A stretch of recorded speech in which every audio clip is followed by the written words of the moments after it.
પૂર્વક સુદૃઢ સર્વતો અધિક સ્નેહો ભક્તિ. એ ભક્તિનો રૂઢ અર્થ છે અને યોગિક અર્થ છે યોગિક અર્થ છે ભજ વત્તા તીન.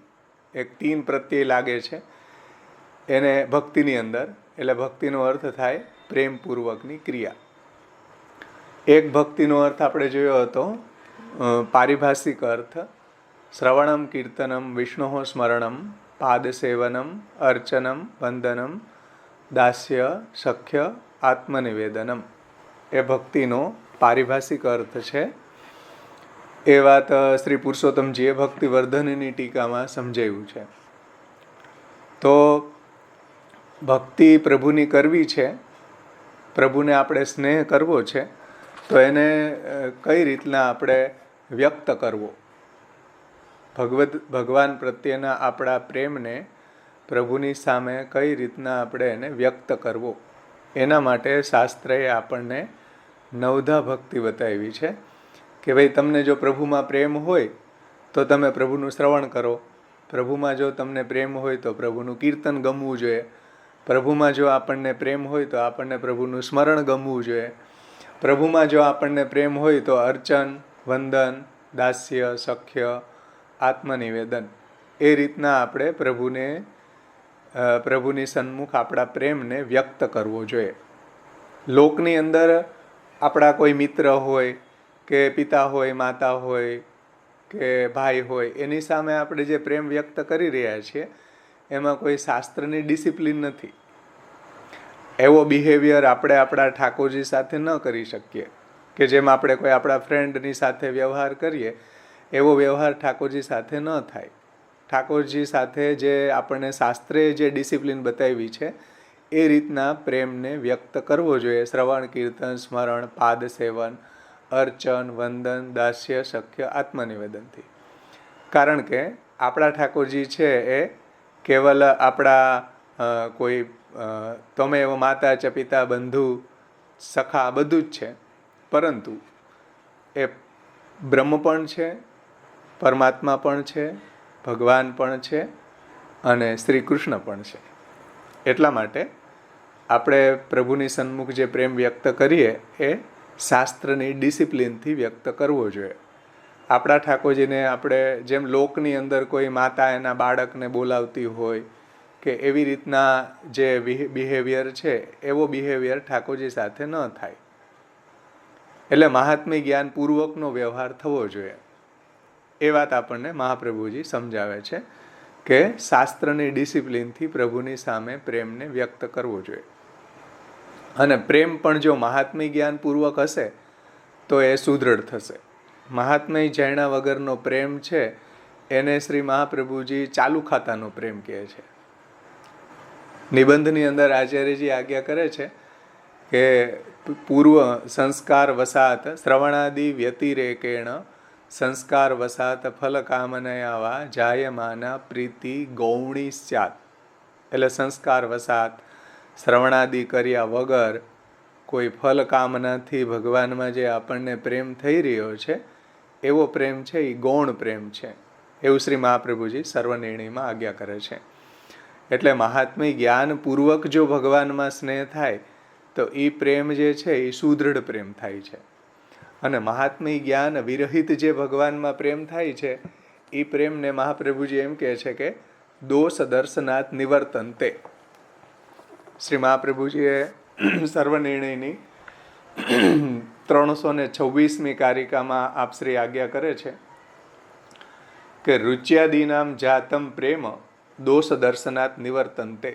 કેવલ રુચિ વગેરેથી આપણને પ્રેમ થઈ ગયો ભગવાનમાં તો એ થોડુંક પણ દોષ દર્શન આવશે એટલે બધો પ્રેમ નિવર્તન થઈ જશે, બધો પ્રેમ ઓસરી જશે. એટલે શ્રી આચાર્યજી આજ્ઞા કરે છે કે દોષશ્ચ શાસ્ત્ર અભાવે લોકદૃષ્ટ્યા ભવતી. એટલે દોષ આવવાનું કારણ શું? શાસ્ત્રનું જ્ઞાન નથી, શાસ્ત્રથી પ્રભુના મહાત્મ્યને આપણે સમજ્યા નથી. એને કારણે આપણને પ્રભુમાંય દોષારોપણ આવે. આપણા જીવનમાં કોઈ દુઃખ આવી પડે, કોઈ એવા પ્રસંગ બની જાય તો આપણે સીધું દોષારોપણ કોની ઉપર કરીએ? આપણા ઠાકોરજી ઉપર, કે એની ઈચ્છાથી બધું થયું તો બધો દોષનો ટોપલો આપણે આપણા ઠાકોરજી ઉપર ઢોરતા હોઈએ છીએ. હવે જો આપણને આપણા ઠાકોરજીમાં દોષ દેખાય તો કોઈ દિવસ આપણી ભક્તિ સિદ્ધ ન થાય, આપણી ભક્તિ ક્યારેય દ્રઢ ન થાય અને ક્યારેય આપણને પ્રભુની સેવાનો પણ આનંદ ન આવે. સમજો આ રહસ્ય. થોડોક પણ દોષ દર્શન આપણા પ્રભુમાં આપણને થતું હોય તો આપણને પ્રભુમાં આપણું પ્રેમનું, આપણી ભક્તિનું વર્ધન ક્યારેય ન થાય. એટલા માટે શ્રી મહાપ્રભુજી આજ્ઞા કરે છે કે દોષશ્ચ શાસ્ત્ર અભાવે, શાસ્ત્રના અભાવના કારણે પ્રભુમાં દોષ દર્શન થાય છે. શાસ્ત્રથી જો પ્રભુનું મહાત્મ્ય સમજવામાં આવે તો આપણને આપણા ઠાકોરજીમાં ક્યારેય દોષ દર્શન ન થાય. એટલા માટે શાસ્ત્રાર્થ પ્રકરણ, સર્વનિર્ણય પ્રકરણ, ભાગવતાર્થ પ્રકરણ, આ બધા ગ્રંથોનું અધ્યયન જો આપણે કરીએ તો આપણને પ્રભુનું મહાત્મ્ય જ્ઞાન સમજાય. અને મહાત્મ્ય જ્ઞાન સમજાય તો પ્રભુમાં આપણને સુદૃઢ પ્રેમ થાય. નહીતર શું થાય? મહાત્મ્ય જ્ઞાન અભાવે જે પ્રેમ થાય છે એને મહાપ્રભુજી એમ કહે છે, દોષ દર્શનાત નિવર્તનતે. થોડુંક દોષ દર્શન, થોડુંક બી દુઃખ આપણા જીવનમાં આવી પડે તો એ પ્રેમ છે એ ઓસરી જાય, એ પ્રેમ છે એનું નિવર્તન થઈ જાય છે. પછી શ્રી મહાપ્રભુજી કહે છે કે ભાઈ પ્રભુનું મહાત્મ્ય કઈ રીતના સમજવું. શ્રીમદ ભાગવત એવ સર્વશાસ્ત્રાર્થ નિર્ધારકમ. શ્રીમદ ભાગવત એવું છે કે જે બધા શાસ્ત્રનો સાર છે. ભાગવતજીમાં પણ આવે વેદ કલ્પતરોર ગલિતમ ફલમ શુકમુખાદ અમૃત દ્રવ સંયુતમ પીબતમ ભાગવતમ રસમાલયમ મુહુરહો રસિકા ભુવિ ભાવુકા. ભાગવતજી છે જે વેદનું પાકેલું ફલ છે. વેદ કલ્પતરુ, વેદરૂપી જે કલ્પવૃક્ષ છે એનું પાકેલું ફલ ભાગવત છે અને સુખદેવજીના મુખારવિંદમાંથી પ્રગટ થયું છે એટલે એ વિશેષ રસાત્મક બન્યું છે. તો ભાગવતનું પણ આપણે જો શ્રી મહાપ્રભુજીની આજ્ઞા પ્રમાણે અધ્યયન કરીએ, સુબોધનીજી સાથે, ભાગવતાર્થ પ્રકરણ સાથે, પુરુષોત્તમ સહસ્ત્રનામ સાથે, તો આપણને પ્રભુમાં સુદૃઢ પ્રેમ સિદ્ધ થાય છે. એવું શ્રી આચાર્યજી કહે છે. સર્વ મહાત્મ્ય જ્ઞાપકમ પ્રેમોત્પાદકમ. ભાગવત છે આપણને ભગવાનનું મહાત્મ્ય પણ જણાવે છે અને ભગવાનમાં આપણા પ્રેમને સુદૃઢ કરે છે. એવું શ્રી આચાર્યજી આજ્ઞા કરે છે. એટલા માટે પ્રભુનું મહાત્મ્ય શાસ્ત્રથી સમજવું જોઈએ. ભાગવતથી પ્રભુનું મહાત્મ્ય, શાસ્ત્રાર્થ પ્રકરણથી, સર્વનિર્ણયથી, ષોડશ ગ્રંથથી પ્રભુનું જો મહાત્મ્ય સમજવામાં આવે તો આપણને આપણા ઠાકોરજીમાં પ્રેમ સુદૃઢ થાય. નહીંતર આપણો પ્રેમ છે એ ચાલુ ખાતાનો પ્રેમ છે. ભલે આપણે સેવા કરતા હોઈએ પરંતુ આપણા હૃદયમાં પ્રભુ પ્રત્યે એવી જે દોષ દર્શનની વૃત્તિ છે એ જાગી જાય તો આપણો ભક્તિ છે એ સુદૃઢ ક્યારેય ન થાય. એટલે શ્રી મહાપ્રભુજીએ વારંવાર આપણને પ્રભુનું મહાત્મ્ય, પ્રભુની નિર્દોષ પૂર્ણ ગુણતા, પ્રભુની અંદર કોઈ વૈષમ્ય નૈર્ગુણ્ય દોષ નથી. એટલે વૈષમ્ય એટલે વિષમતા, પછી નૈર્ગુણ્ય એટલે નિર્દયતા, આવા દોષ ભગવાનમાં નથી. એટલે વારંવાર શ્રી આચાર્ય ચરણો શાસ્ત્રાર્થ સર્વનિર્ણયમાં પ્રભુનું મહાત્મ્ય આપણને સમજાવે છે કે જેથી કરી અને આપણો પ્રેમ છે એ પ્રભુમાં સુદૃઢ થાય. એટલા માટે મહાપ્રભુજીએ આ ગ્રંથોને પ્રગટ કર્યા છે આપણને આપણા ઠાકોરજીમાં પ્રેમને સુદૃઢ કરવા માટે. સમજમાં આવ્યું ને? ત્યાર પછી ગયા વખતે જે એક વાત કરી હતી, આપણા ઠાકોરજી છે એની આપણને ફલરૂપતા જણાતી નથી. એટલે શ્રી મહાપ્રભુજીએ કહ્યું છે કે પ્રમેય પરિજ્ઞાનમ ચ ફલાનુભવ રૂપમ. એમાં ઘણાએ પ્રશ્ન પૂછ્યો હતો કે પછી પણ ક્લાસ પછી પણ ઘણાનો ફોન હતો કે આ વાક્ય ક્યાંનું છે.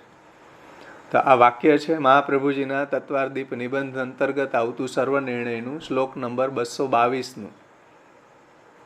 માર્ગોયમ સર્વ માર્ગાણામ ઉત્તમ પરિકીર્તિત યસ્માન પાતભયમ નાસ્તિ મોચક સર્વથા યત. એનું પ્રકાશ ટીકામાં મહાપ્રભુજી આજ્ઞા કરે છે કે પ્રમેય પરિજ્ઞાનંચ ફલાનુભવ રૂપમ. પ્રમેયનું પરિજ્ઞાન થવું એ જ ફલાનુભવ છે. આપણા ઘરમાં બિરાજતા આપણા ઠાકોરજીનું મહાત્મ્ય જ્ઞાન થવું તો જ આપણને એની ફલરૂપતા જણા છે. નહીંતર એની ફલરૂપતા આપણને ન લાગે. તો જેટલું જેટલું આપણે આપણા પ્રભુનું મહાત્મ્ય સમજતા જશું એટલી ફલરૂપતા, એટલી ભક્તિ આપણી સુદૃઢ થતી જશે. એવું શ્રી મહાપ્રભુજી કહે છે કે પ્રમેય પરિજ્ઞાનંચ ફલાનુભવ રૂપમ સાધનંચ ફલાદપી અધિકમ. પુષ્ટિભક્તિ માર્ગની અંદર સાધન જે ભગવત સેવા છે એ તો ફલ કરતાં પણ અધિક છે. મહાપ્રભુજીના શબ્દો જુઓ, સાધનંચ ફલાદપી અધિકમ. સાધન છે ભગવત સેવા, એ તો ફલ કરતા, ફલ એટલે ભગવાનની અંદર મુક્તિ થવી, ભગવાનમાં સાયુજ્યની પ્રાપ્તિ થવી. બધા શાસ્ત્ર આને મુક્તિને ફલ કહે છે. એટલા માટે શ્રી મહાપ્રભુજી આજ્ઞા કરે છે, સાધનમ ફલાદપી અધિકમ. ભગવત સેવા છે એ તો ફલ કરતાં પણ અધિક છે. સાધનંચ ફલાદપી અધિકમ ફલંચ જ્ઞાન કર્માદિ સાધ્યભ્યોપી અધિકમ. જે જ્ઞાન કર્મ વગેરેથી પ્રાપ્ત થતા જે ફલો છે એનાથી તો સર્વોત્કૃષ્ટ ફલ છે ભક્તિ માર્ગનું. એટલા માટે જે ભગવત સેવા આપણે કરી રહ્યા છીએ એને આપણે સૌભાગ્ય માનીને કરીએ, એને ફલરૂપ માનીને કરીએ, એવી ફિલિંગ આપણી હૃદયમાં મહાપ્રભુજી જગાવવા માગે છે આ ગ્રંથો દ્વારા, કે આપણને જે ફલ મળ્યું છે એ એટલું દિવ્ય છે, અલૌકિક છે.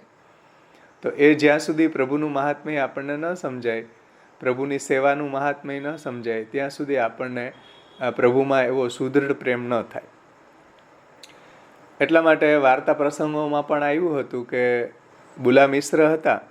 હવે એને ઠાકોરજીના દર્શન તો થઈ ગયા, દર્શન થઈ ગયા એટલે ભગવાનમાં એની મુક્તિ તો નક્કી જ છે, થઈ જ જશે. છતાં પણ બુલા મિશ્રે ભગવાન પાસે ભક્તિ કેમ માગી? સમજો, વાર્તા પ્રસંગની અંદર પણ આ જે મહાપ્રભુજી અહીંયા સમજાવ્યું ને, સાધનમ ફલાદપી અધિકમ પ્રમેય પરિજ્ઞાનંચ ફલાનુભવ રૂપમ. એ વાત વાર્તા પ્રસંગમાં પણ આપણે સમજી શકીએ કે બુલા મિશ્રને ઠાકોરજીએ દર્શન આપ્યા, છતાં પણ એને પ્રભુ પાસે ભક્તિ માગી. અને ઘણો બધો વિસ્તારથી પ્રસંગમાં એને સમજાવ્યું છે. પણ ઇન શોર્ટ, જ્યારે ભગવાને પણ એમ કહ્યું કે તારે ભક્તિ જોતી હોય તો શ્રી મહાપ્રભુજીનો કોન્ટેક્ટ કરો. જો ભક્તિ પ્રાપ્ત કરવી હોય તો મહાપ્રભુજી દ્વારા થશે. મને ભગવાને એમ કહ્યું, મને કઈ રીતના માણવો, મને કઈ રીતના એન્જોય કરવો, એ હું ન શીખવાડું, એ મહાપ્રભુજી શીખવશે. અને બુલા મિશ્ર જ્યારે આચાર્ય ચરણો પાસે આવ્યા ત્યારે શ્રી મહાપ્રભુજીએ પણ એની પ્રશંસા કરી કે બુલા મિશ્ર તમને ધન્ય છે, આ જ દેહે ભગવાનનું દર્શન થયું. જુઓ હો, બુલા મિશ્ર છે એ ભક્ત હતા, પુષ્ટિ ભક્ત હતા. એટલે એને કહ્યું કે ભાઈ મને દર્શનથી સંતુષ્ટ નથી થતો, મારે કૃષ્ણને માણવા છે સર્વેન્દ્રિયોથી, સર્વેન્દ્રિયોથી કૃષ્ણને એન્જોય કરવા છે, સર્વેન્દ્રિયોથી માણવા છે. એ આપણા પુષ્ટિ સંપ્રદાયનો સેન્ટ્રલ આઈડિયા છે કે બધી ઇન્દ્રિયોથી ભગવાનની સેવા કરવી એ જ ફલ છે. ભગવાન એવ હિ ફલમ સ યથા આવિર્ભવેત ભુવિ ગુણ સ્વરૂપ ભેદેન તથા તેસામ ફલમ ભવેત. મહાપ્રભુજી પુષ્ટિ પ્રવાહ મર્યાદા ભેદમાં આજ્ઞા કરે છે કે ભગવાન જ આપણા માટે ફલ છે. ભગવાનને સર્વેન્દ્રિયોથી માણવા એ જ ફલ છે. જે વેણુગીતના સુબોધિનીજીની કારિકાઓમાં શ્રી મહાપ્રભુજીએ આ જ ફલ બતાવ્યું છે. અક્ષણવતામ ફલમિદમ ન પરમ વિદામ સખ્ય પશુ નનુ નિવેશયતો વયસ્યે વક્ત્રમ વ્રજેશ સુતયોર અનુવેણુ જુષ્ટમ એર્વા નિપિતમ અનુરક્ત કટાક્ષ મોક્ષમ. એના કારિકામાં શ્રી મહાપ્રભુજી આજ્ઞા કરે છે કે ભગવતા સલ્લાપ દર્શનમ મિલિતસ્ય ચ આઘ્રાણમ ચાપી. એટલે પ્રભુનું આંખોથી પ્રભુનું દર્શન, ચરણથી પ્રભુ પાસે દોડીને જવું, હાથથી પ્રભુનો સ્પર્શ કરવો, ધ્રાણેન્દ્રિયથી પ્રભુના ચરણ કમળની જે રજ છે કે પ્રભુના શ્રીઅંગની સુગંધ લેવી, કર્ણથી ભગવાનના વેણુનું કુંજનનું શ્રવણ. તો સર્વેન્દ્રિયોનો વિનિયોગ કઈ રીતના કરવો એ મહાપ્રભુજીએ ત્યાં વેણુગીતની કારિકામાં સમજાવ્યો છે. એ જ વાત મહાપ્રભુજીએ નિરોધ લક્ષણ ગ્રંથમાં સમજાવી છે. દર્શનમ સ્પર્શનમ સ્પષ્ટમ તથા કૃતિગતિ સદા શ્રવણમ કીર્તનમ સ્પષ્ટમ પુત્રે કૃષ્ણ પ્રિયે રતિ. સર્વેન્દ્રિયોનો વિનિયોગ પ્રભુની સેવામાં કઈ રીતના કરવો એવા શ્રી મહાપ્રભુજીએ નિરોધ લક્ષણમાં આપણને સમજાવી છે કે કાનથી પ્રભુનું શ્રવણ કરવું, રસનાથી પ્રભુના ગુણો ગાવા, આપણી ધ્રાણેન્દ્રિય છે, નાક છે, એનાથી પ્રભુના ચરણ કમળની જે સુગંધ લેવી, પછી ચરણથી પ્રભુના સેવા માટે દોડીને જવું, હાથથી પ્રભુની સેવા કરવી. તો બધી ઇન્દ્રિયોનો વિનિયોગ જ્યારે પ્રભુમાં થાય તો જ એ ફલરૂપતા લાગે આપણને. કેવલ દર્શનિયા ભગત હતા, અત્યારે જે હવેલીમાં દર્શન કરવા જાય છે, એને સર્વેન્દ્રિયોનો આનંદ ન મળે. જે બુલામિશ્રે મહાપ્રભુજીને કહ્યું કે ભાઈ મને દર્શન જ નથી જોતું, મને ભક્તિ જોઈએ છે, મારે સર્વેન્દ્રિયોથી કૃષ્ણને માણવા છે. તો શ્રી મહાપ્રભુજીએ કહ્યું કે ભાઈ તમે સ્નાન કરીને આવો, કૃષ્ણને કઈ રીતના માણવા એ હું હવે તમને શીખવું. એટલે શ્રી મહાપ્રભુજીએ પહેલાં તો બુલામિશ્રની પ્રશંસા કરી કે બહુ ધન્ય છે બુલામિશ્ર, તમને આ દેહ ભગવાનનું દર્શન થયું. તો બુલામિશ્રે બહુ સુંદર જવાબ આપ્યો કે ભાઈ મને દર્શનથી સંતુષ્ટ નથી, મને ભક્તિ જોઈએ, મારે કૃષ્ણની ભક્તિ કરવી છે. સમજમાં આવી ને વાત? એટલે દર્શન કોઈ ભક્તિ નથી. તમે કોઈ એક વખત દર્શન કરી લેવાથી કોઈ પ્રભુમાં પ્રેમ પ્રગટ ન થઈ જાય. અને આપણા સંપ્રદાયની અંદર કોઈ એવું દર્શનનું મહાત્મ્ય મહાપ્રભુજીએ બતાવ્યું નથી. શ્રી મહાપ્રભુજીએ આપણા સંપ્રદાયમાં સેવાનું મહાત્મ્ય બતાવ્યું છે, ભક્તિનું મહાત્મ્ય બતાવ્યું છે, શરણાગતિ અને સમર્પણનું મહાત્મ્ય બતાવ્યું છે. અને નવધા ભક્તિની અંદર ક્યાંય દર્શન ભક્તિ પણ નથી. એટલા માટે આપણે આપણા ઠાકોરજીની સેવા કરતા હોઈએ, ઠાકોરજીને જગાડ્યા હોય, ઠાકોરજીને શણગાર્યા હોય, ઠાકોરજીની સામગ્રી સિદ્ધ કરી હોય, અને પછી આપણે ઠાકોરજીની સન્મુખ બેસીએ અને દર્શન કરીએ, તો ઠાકોરજીને એક એવો હોશ થાય કે મારા ભક્તને હું એવા હસતા મુખારવિંદથી દર્શન આપું કે કેટલી મારી સુંદર સેવા કરી. અને જે લોકો સેવા ન કરતા હોય એને દર્શન કરીને ભાગી જ જતા હોય, એવા લોકો ઉપર મને નથી લાગતું કે આપણા ઠાકોરજી કોઈ પ્રસન્ન થાય કે કોઈ રીજે. આપણે આપણા પ્રભુની સેવા કરીએ અને પછી દર્શન કરીએ તો આપણા ઠાકોરજીને ગમે. એટલા માટે શ્રી મહાપ્રભુજીએ બુલામિશ્રને શ્રી કૃષ્ણને એન્જોય કઈ રીતના કરવા, કઈ રીતના માણવા, એ મહાપ્રભુજી શીખવે છે. એ ઠાકોરજી પણ ન શીખવે. ધ્યાનથી સમજો આ રહસ્ય. કૃષ્ણને કઈ રીતના માણવા એ આપણને આપણા આચાર્ય શીખવે છે.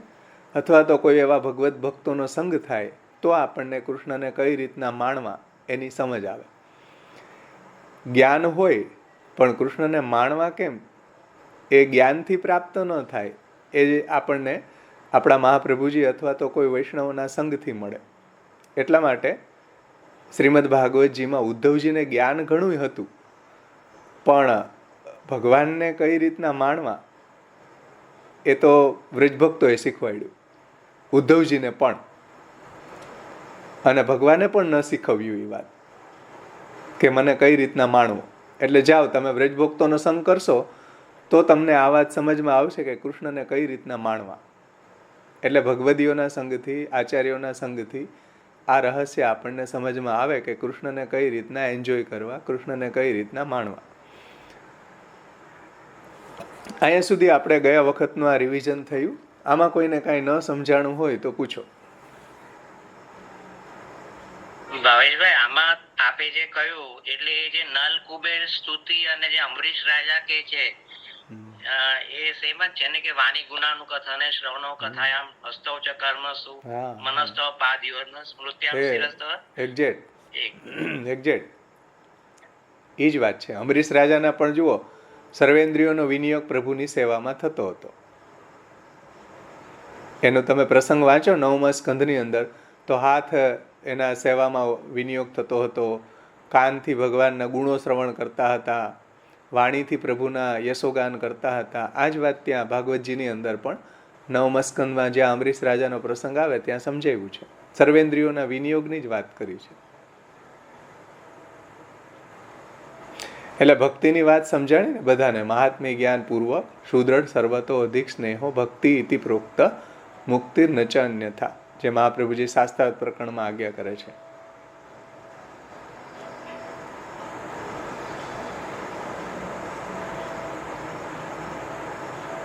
અત્યાર સુધીનો વિષય બધાને ક્લિયર થયો?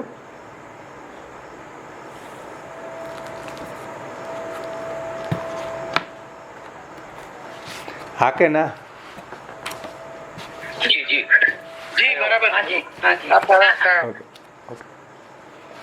હવે જે પ્રથમ શ્લોક છે એની અંદર અનુબંધ ચતુષ્ટયી, કોઈ બી ગ્રંથની આપણે શરૂઆત કરીએ, જો કે આ તો ટીકા છે. આ ગ્રંથ આપણે અત્યારે લઈ રહ્યા છીએ, ષોડશ ગ્રંથ મહાત્મ્ય, એ દ્વારકેશલાલજીની શ્રી યમનાષ્ટક ઉપરની ટીકા સાહિત્ય છે. પરંતુ આપણે જ્યારે ષોડશ ગ્રંથનું અધ્યયન કરશું ત્યારે આ વાતને વિસ્તારથી સમજશું. અનુબંધ ચતુષ્ટય, કોઈ પણ ગ્રંથની શરૂઆત કરતાં પહેલાં અનુબંધ ચતુષ્ટય સમજવી જરૂરી છે. જે હમણાં ધવલભાઈએ સર્વોત્તમ સ્તોત્રની શરૂઆતમાં આ વાત સમજાવી હતી કે અધિકારી, વિષય, સંબંધ અને પ્રયોજન, આ 4 વસ્તુ સમજવી જરૂરી છે.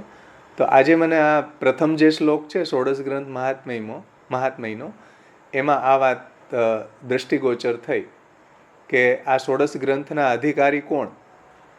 તો શ્રી દ્વારકેશલાલજી કહે છે સ્વીયા નામ, શ્રીમદાચાર્ય ચરણાહ સ્વીયા નામ. જે સ્વીજનો છે, જે નિજજનો છે, જે પુષ્ટિ દૈવી જીવો છે, એ જ આ ગ્રંથના અધિકારી છે.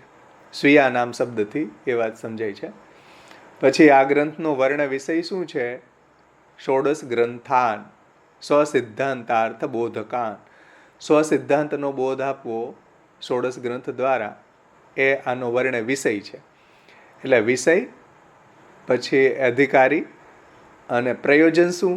ષોડશ ગ્રંથનું ભક્તિ સિદ્ધયે, પુષ્ટિ દૈવી જીવોમાં પુષ્ટિ ભક્તિ સિદ્ધ થાય એટલા માટે આ ષોડશ ગ્રંથો પ્રગટ થયા છે.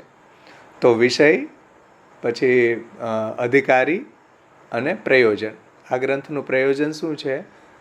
તો કહે છે કે ભક્તિ સિદ્ધયે, ભક્તિ સિદ્ધ થાય એટલા માટે.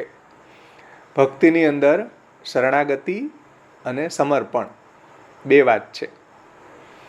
તો શરણાગતિ જે છે એ મહાત્મ્ય જ્ઞાનથી થાય છે. એના દ્વારા આપણી અહંતાનો સંસ્કાર થાય છે. અને પ્રભુમાં જે પ્રેમ છે એ આપણને સમર્પણથી થાય છે.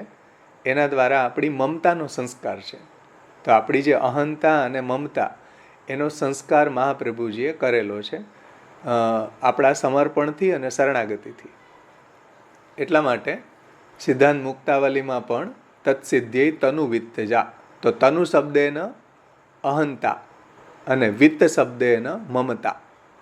તો તનુ વિત્ત છે એ તો ટોકન શબ્દ, ટોકનના રૂપમાં છે. પણ તનુ શબ્દથી દેહ જ નહીં, પણ દેહ, ઇન્દ્રિય, પ્રાણ, અંતઃકરણ એ બધું અહંતાત્મક આપણો દેહ. અને વિત્ત શબ્દેન મમતા, એટલે મમતાત્મક જેટલા બી પદાર્થો છે એ બધા ભગવાનને સમર્પણ કરવા જોઈએ. તો અહંતા અને મમતાનું સમર્પણ છે આ તનુવિત્ત શબ્દથી. અને શરણાગતિ વિશે જે આપણે થોડુંક બાકી છે હજી ચર્ચા કરવાની, ભક્તિની આપણે ચર્ચા કરી હતી. તો શરણાગતિ છે એમાં પણ મહાપ્રભુજીએ ઘણા બધા અનુકલ્પો સમજાવ્યા છે. એક તો ભક્તિ અર્થ શરણાગતિ,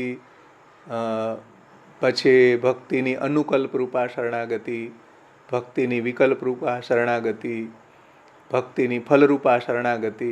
તો શરણાગતિની અંદર પણ આવા અનુકલ્પ વિકલ્પ ઘણા બધા છે. એ તો જ્યારે આપણે શરણાગતિનું અધ્યયન કરશું કૃષ્ણાશ્રય, વિવેક ધૈર્યાશ્રય ઇત્યાદિ ગ્રંથોમાં, ત્યારે સમજશું.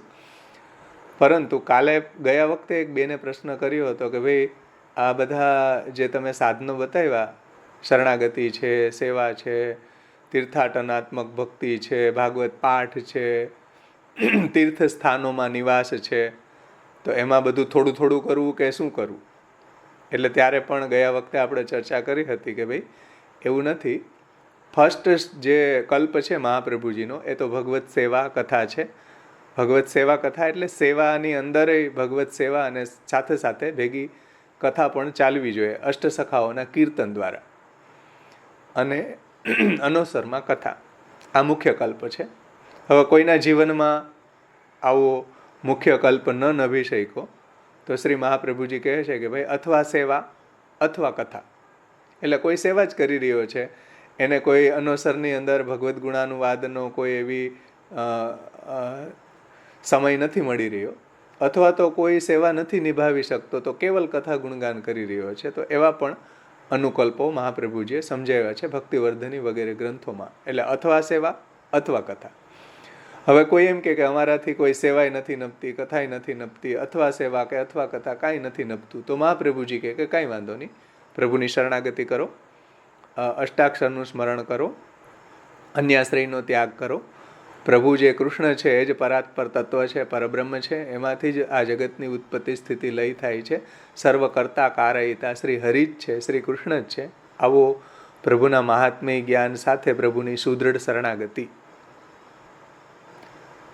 આવી શરણાગતિથી પણ પ્રભુ ભગવત પ્રાપ્તિ થઈ શકે છે.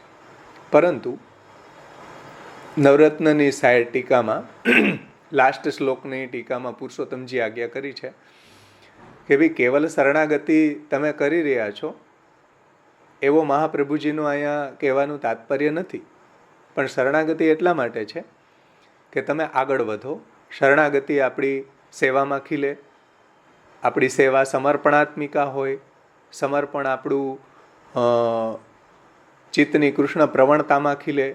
ચિત્તની કૃષ્ણ પ્રવણતા જે છે આપણી આગળ જતાં માનસી કે નિરોધ કે સર્વાત્મ ભાવ કે અલૌકિક સામર્થ્યમાં ખીલવું જોઈએ. તો આપણી શરણાગતિ પ્રોપર કહેવાય. હવે આપણે શરણે જ બેઠા રહ્યા એમાંય કંઈ વાંધો નથી. આપણા જીવનમાં કોઈ એવો ભગવત સેવાનો અવસર પ્રાપ્ત ન થયો, જેને મહાપ્રભુજી નિબંધમાં આજ્ઞા કરે છે કે કાય વાંગ વિનિયોગ અભાવે પી કૃષ્ણ માત્રેક માનસે સાયુજ્યમ કૃષ્ણદેવેન શીઘ્રમેવ ધ્રુવમ ફલમ. કાયાનો વિનિયોગ પણ ભગવત સેવામાં ન થયો, વાણીનો વિનિયોગ પણ ભગવાનના ગુણગાનમાં ન થયો, આપણા જીવનમાં એવું સૌભાગ્ય પ્રાપ્ત ન થયું કોઈના, તો મહાપ્રભુજી કહે છે કે અન્યાશ્રય ત્યાગપૂર્વક કૃષ્ણ માત્રેક માનસે શ્રી કૃષ્ણનું મહાત્મ્ય સમજીને કૃષ્ણમાં જ મનમાં આવી મહાત્મ્યને દ્રઢ કરે તો પણ એને કૃષ્ણમાં એવું સાયુજ્યની પ્રાપ્તિ એને થઈ જાય. શ્રી કૃષ્ણનું સાયુજ્ય રૂપી ફલ એને પ્રાપ્ત થઈ જાય છે. પણ પુષ્ટિભક્ત છે ક્યારેય સાયુજ્ય ફલની કામના કરતો નથી. પુષ્ટિભક્ત જે છે એ તો ભગવાનની સેવા જ ઈચ્છે છે, ભગવાનની સેવામાં સર્વેન્દ્રિયોનો વિનિયોગ જ ઈચ્છે છે. સાયુજ્ય મુક્તિની ઈચ્છા ક્યારેય પુષ્ટિભક્ત એની કામના હોતી નથી. સમજમાં આવ્યું ને? એટલા માટે શરણાગતિથી જે ફલ મળે છે એ ભગવાનમાં સાયુજ્ય મુક્તિ મળે છે. ભગવાનના કોઈ આભૂષણો કે કોઈ કટી મેખલા છે, કોઈ બાજુબંધ છે, કોઈ કડા છે, કોઈ અલકાવલી છે, નુપુર છે, એવા જે પ્રભુના શ્રૃંગારો છે એની અંદર એને સાયુજ્ય મુક્તિ પ્રાપ્ત થઈ જાય. પરંતુ પ્રભુનો સ્વરૂપાનંદની પ્રાપ્તિ તો ન થાય. એટલે જે શરણાગતિ છે એનું ફલ મહાપ્રભુજી સાયુજ્ય બતાવે છે.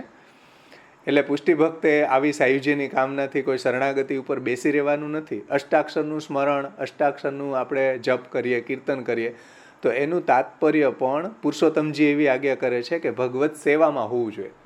કે હું ભલે મારાથી અત્યારે કાંઈ નથી બનતું, તો ફર્સ્ટ સ્ટેપ મારે પુષ્ટિપથ ઉપર આગળ વધવા માટે શું કરવું? તો શ્રી મહાપ્રભુજી આજ્ઞા કરે છે કે ભાઈ શરણાગતિ કરો.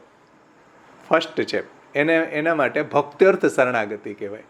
કે મારે ભક્તિ કરવી છે તો ભક્તિ કરવા માટે પહેલું સ્ટેપ શું? તો કે પહેલાં પ્રભુના શરણાગત થાવ, પ્રભુનું મહાત્મ્ય સમજીને. આ ફર્સ્ટ સ્ટેપ છે.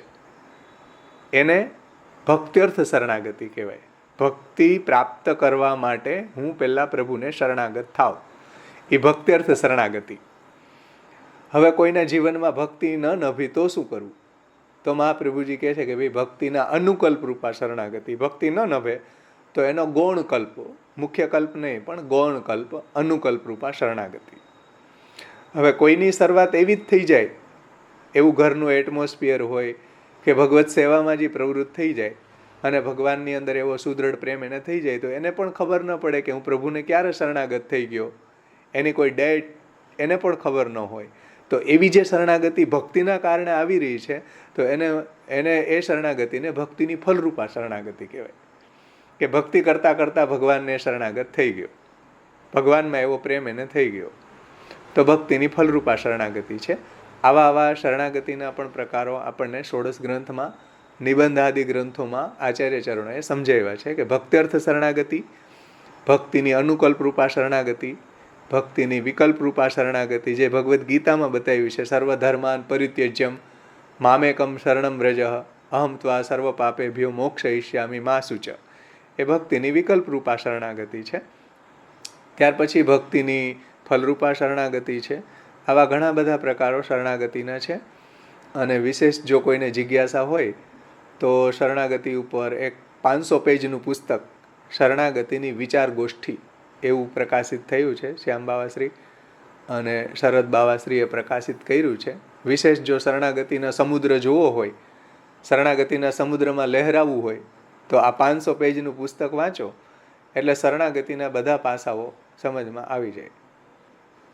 સમજાણું ને? શરણાગતિને દ્રઢ કરવા માટે શ્રી મહાપ્રભુજીએ કૃષ્ણાશ્રય, વિવેક ધૈર્યાશ્રય, પંચશ્લોકીમાં પણ એના અંગો બતાવ્યા છે. અનુકૂલસ્ય સંકલ્પ, પ્રતિકૂલસ્ય વર્જનમ, કરિષ્યતિથી વિશ્વાસો, ભર્તૃત્વે વર્ણમ તથા આત્મનૈવેદ્ય કાર્પણ્યે ષડવિધા શરણાગતિ. આ શરણાગતિને દ્રઢ કરવા માટેના બધા એના અંગ બતાવ્યા છે. તો શરણાગતિનો પણ એટલો વિસ્તૃત વિવેચના મહાપ્રભુજીએ આપણને 16 ગ્રંથમાં સમજાવી છે. ભક્તિની પણ એટલી જ વિસ્તૃત વિવેચના મહાપ્રભુજીએ આપણને 16 ગ્રંથ અને સાધન પ્રકરણમાં સમજાવી છે. એનું જો આપણે અધ્યયન કરીએ તો આપણને આપણા સંપ્રદાયના જે કંઈ બી રૂલ્સ રેગ્યુલેશન છે એ સમજમાં આવે, આપણે સાચી દિશામાં આગળ વધી શકીએ. એટલા માટે મહાપ્રભુજીના 16 ગ્રંથોનું અધ્યયન કરવું અનિવાર્ય છે. નહીંતર શું થશે? આપણે સેવા કરતા જ રહીશું, પણ આપણા જીવનમાં આપણે ભક્તિ માર્ગ ઉપર આગળ વધી રહ્યા છે કે નહીં? આપણા જીવનમાં ભક્તિ માર્ગ ઉપર જે મહાપ્રભુજીએ બતાવેલા જે માઇલસ્ટોન છે, જે તમે રાજકોટ જતા હોય અહીંથી તો વચ્ચે વચ્ચે માઇલસ્ટોન આવે કે ભાઈ એટલા કિલોમીટર રાજકોટ દૂર છે, એવા માઇલસ્ટોન તો આપણા જીવનમાં આવવા જોઈએ ને. નહીંતર શું જાણે કે આપણી યાત્રા કઈ દિશામાં જઈ રહી છે એને આપણે ડિસાઈડ ન કરી શકીએ. એટલા માટે મહાપ્રભુજીના 16 ગ્રંથ સમજવા અતિ આવશ્યક છે.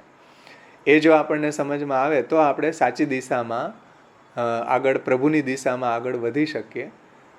નહીંતર આપણે આગળ ન વધી શકીએ. એટલે 16 ગ્રંથનું અધ્યયન અનિવાર્ય છે. આપણે જો આપણી સાધના પ્રણાલીને સમજવું હોય, આપણે પોષ્ટિ પથ ઉપર આગળ વધવું હોય તો પ્રથમ શ્લોકની આ વિવેચના અહીંયા સંપન્ન થઈ. એક મિનિટ ભાઈ, આમાં અનુભવી ચતુષ્પદી અંતર્ગત પ્રતિપાદ્ય પ્રતિપાદક સંબંધ તો લેવાયો છે નહીં? એ આપણે થોડું છે ને 16 ગ્રંથની શરૂઆત કરશું ને ત્યારે જોશું. પ્રતિપાદ્ય પ્રતિપાદક ભાવ, અંશાંશી ભાવ, વિવેચ્ય વિવેચક ભાવ, આ બધા એના સંબંધ છે. વિષય સાથેનો ગ્રંથનો સંબંધ, એને સંબંધ કહેવાય અનુબદ્ધ ચતુષ્ટયમાં. એ આપણે 16 ગ્રંથની શરૂઆત કરશું ને ત્યારે ચારેય લેશું. અત્યારે તો આપણે મહાત્મ્ય સમજીએ છીએ, શ્યોર લેશું. ચલો, અહીંયા સુધીમાં કોઈને કઈ પ્રશ્ન છે? હું તમને એક પ્રશ્ન પૂછું. પુષ્ટિજીવ અહીંયા કીધું સ્વીયાનામ, તો સ્વીયાનામ બની કોણ શકે? શ્રીમદાચાર્ય ચરણાહ સ્વીયાનામ ભક્તિ સિદ્ધયે, તો આવો સ્વી બની કોણ શકે? એ તમારે મને સમજાવવાનું. પુષ્ટિજીવ બની કોણ શકે? કેવી રીતના બની શકે?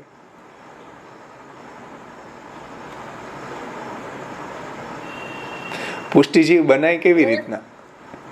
રૂલ્સ રેગ્યુલેશન ફોલો કરીને એનું જીવન, એના જીવનમાં આચરણ ઉતારીને મહાપ્રભુજીની આજ્ઞાઓનું, હા એ રીતે મહાપ્રભુજી આજ્ઞાનું પાલન, રૂલ્સ અને રેગ્યુલેશન્સ ફોલો કરે. એટલે મહાપ્રભુજીની આજ્ઞા, દ્રઢતાપૂર્વક, સિદ્ધાંતને દ્રઢતાપૂર્વક પાલન કરે. એટલે શ્રી મહાપ્રભુજીની આજ્ઞાનું કોઈ પાલન કરે તો એનાથી પુષ્ટિજીવ બની શકાય?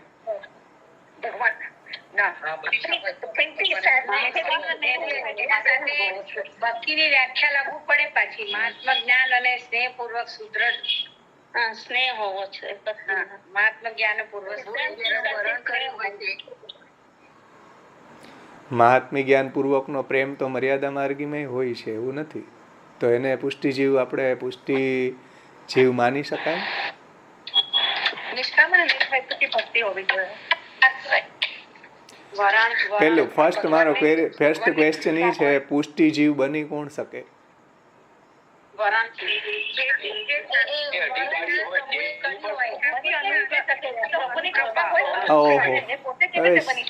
શાક માર્કેટ જેવું થઈ ગયું આમાં. જીવની તાકાત નથી કે પુષ્ટિજીવ બની શકે. પ્રભુનો અનુગ્રહ હશે તો બનશે. 1 by 1 બોલો ને તો વ્યવસ્થિત આપણું કેવોસ ન થાય. આપણે બધો ટ્રાય કરીએ, મહાપ્રભુજીના સિદ્ધાંતો પાલીએ, બધું જ કરીએ આપણે, પરંતુ જો ભગવાનનો અનુગ્રહ નહીં હોય તો નહીં. બીજી બીજી લિંકમાંથી એક બેનનું કહેવું છે કે તદાશ્રય અને તદીયત્વ હોય તો. એટલે તદાશ્રય અને તદીયત્વ આપણે સંપાદિત કરી લઈએ તો પુષ્ટિજીવ બની શકીએ. એ બેનનો મારો આવો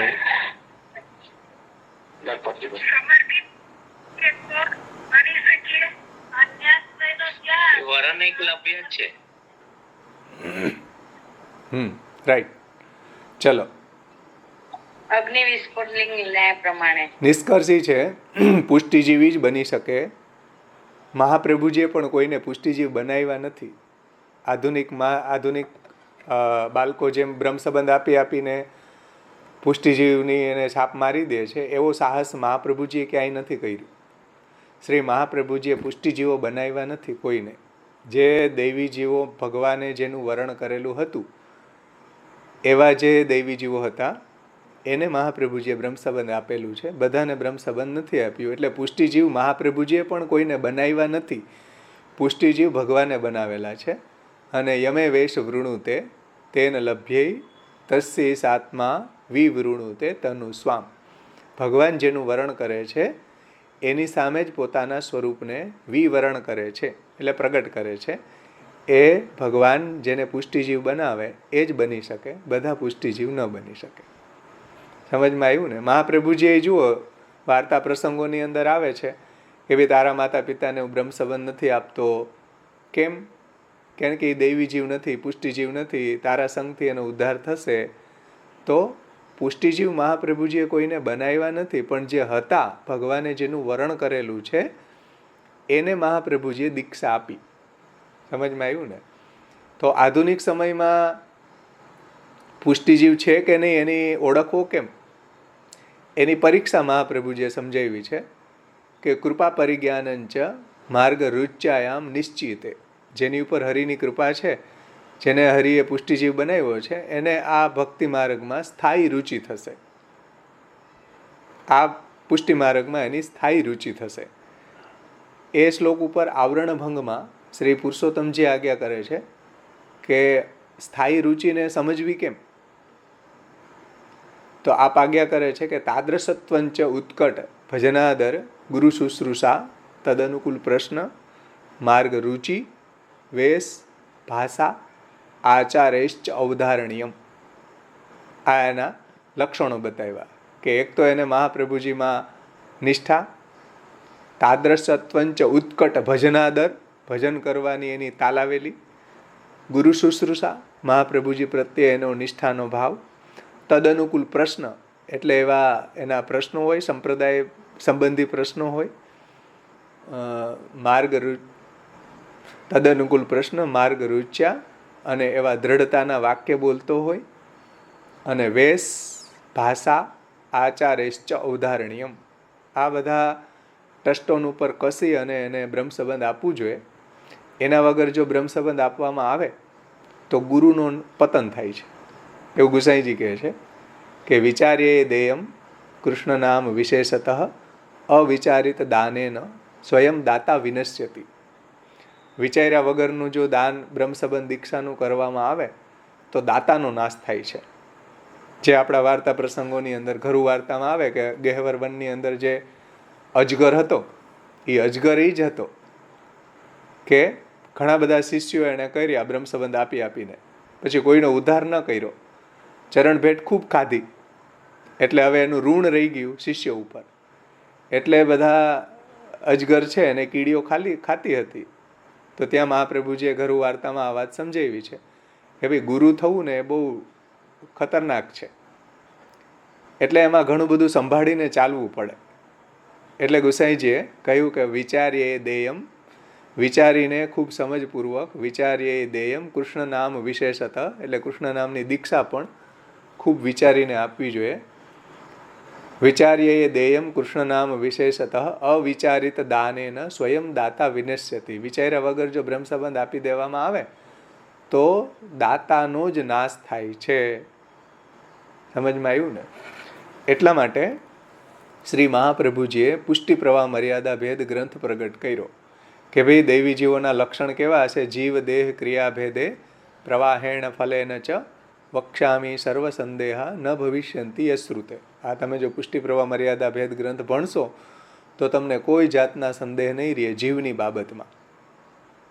એટલા માટે મહાપ્રભુજીનું, ગુસાઈજીનું અને શ્રી મહાપ્રભુજી ગુસાઈજીની સાથે રહેનારા ભગવદીઓનું એવું સામર્થ્ય હતું કે જીવને જોઈને ઓળખી જતા કે આ દૈવી જીવ છે. જેમ અંબાલાના નારાયણદાસ હતા કાયસ્થ, કૃષ્ણદાસ મેઘને કહ્યું કે ભાઈ આ દૈવી જીવ છે, એટલે એને બધી સલાહ આપી કે તું આ ભણાવવાનું મૂકી દે. પણ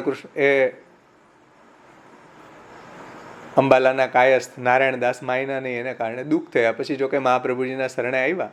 કહેવાનું તાત્પર્ય એ છે કે આચાર્યજી, ગુસાઈજી અને બીજા ભગવદીઓ મહાપ્રભુજી ગુસાઈજીની સાથે રહેનારા એ જીવને ઓળખી જતા. અત્યારે કોઈની અંદર એવું સામર્થ્ય નથી કે જીવને ઓળખી શકે કે આ દૈવી જીવ છે કે નહીં. એટલા માટે શ્રી મહાપ્રભુજી અને પુરુષોત્તમજી એના લક્ષણો બતાવ્યા કે આવા આવા લક્ષણો જો એનામાં દેખાતા હોય તો એને બ્રહ્મ સંબંધ આપી શકાય, નહીંતર એને બ્રહ્મ સંબંધ ન આપી શકાય. તો જે લક્ષણો મહાપ્રભુજીએ નિબંધમાં આવરણભંગમાં પુરુષોત્તમજીએ સમજાવ્યા એ રીતના એનું પરીક્ષણ કરીને જ બ્રહ્મ સંબંધ આપવું જોઈએ. એ એટલા માટે કે આધુનિક કોઈ આચાર્યોમાં, ગોસ્વામી બાળકોમાં એવું સામર્થ્ય નથી કે આપણને જોઈને ઓળખી જાય કે આ દૈવી જીવ છે.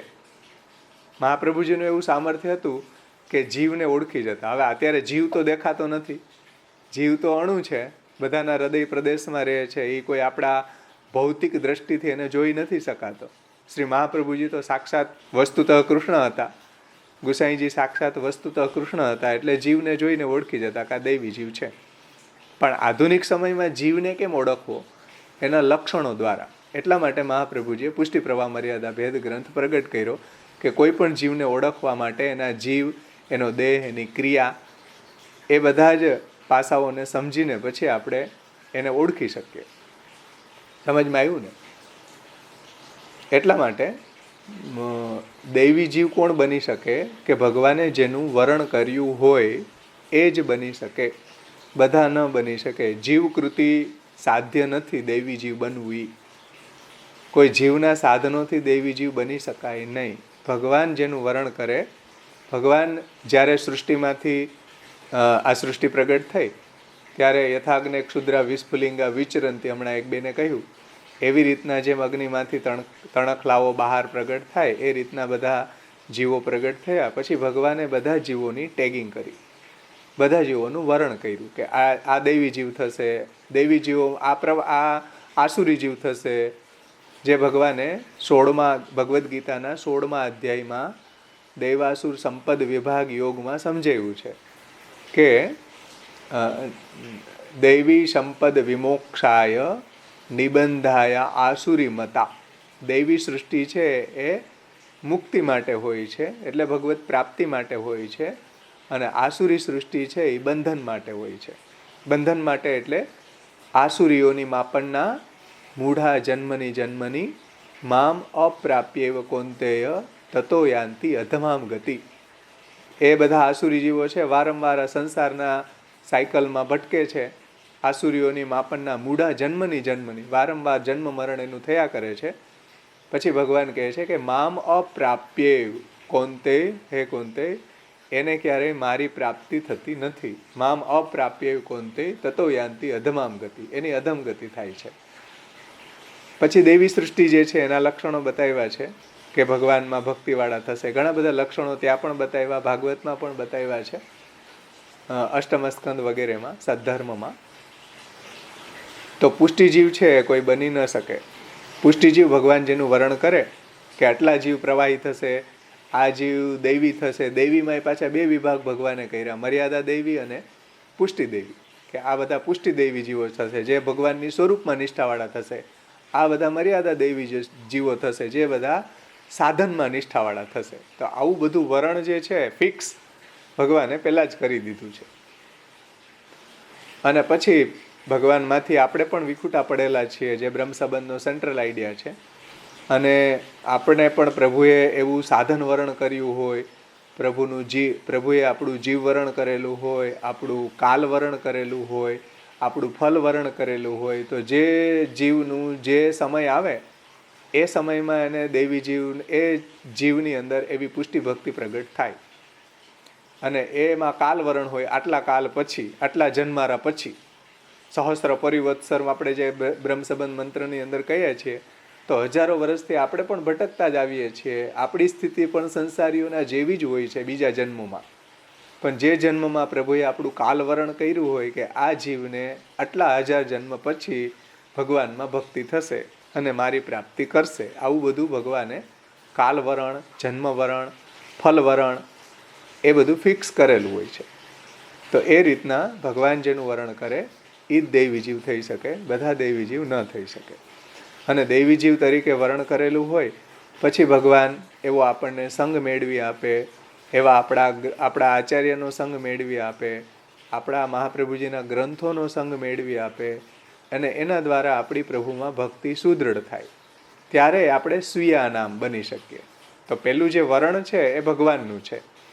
વરણ પછી પણ જ્યારે આપણી નિષ્ઠા આ સંપ્રદાયમાં આવે, આપણા મહાપ્રભુજીની વાણી પ્રમાણે આપણે પુષ્ટિપથ ઉપર આગળ વધીએ તો આપણે સ્વી બની શકીએ. કોઈના સ્વી ક્યારે બની શકીએ? ફોર એક્ઝામ્પલ, જેમ કોઈ એક પિતા હોય, એના 3 પુત્ર હોય કે 4 પુત્ર હોય, એમાંથી પિતાને ચારેય પ્રત્યે સરખો પ્રેમ ન હોય. જેની આજ્ઞા પ્રમાણે ચાલતા હોય એમાં પિતાને વિશેષ પ્રેમ હોય.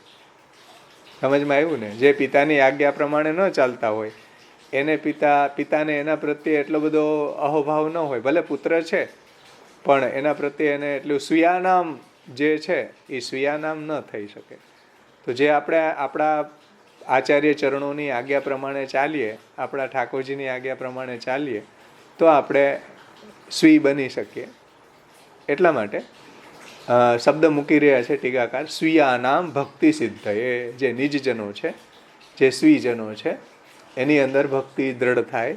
એટલા માટે 16 ગ્રંથાન અકાર શું પ્રગટ કર્યા. સમજમાં આવ્યું ને? હવે આપણે આગળ બીજો શ્લોક કરીએ. એમાં કોઈને કંઈ પ્રશ્ન હોય તો પૂછો આગળના શ્લોકમાં, નહીતર આપણે બીજો શ્લોક લઈએ.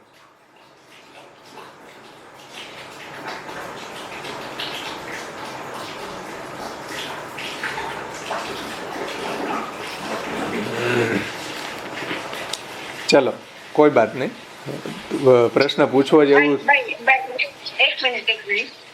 ભાઈ, વરણ જે નક્કી થયું ઠાકોરજી દ્વારા, બરોબર?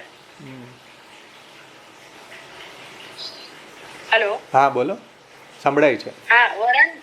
વરણ જે નક્કી થયું એ પ્રભુ દ્વારા નક્કી થયું.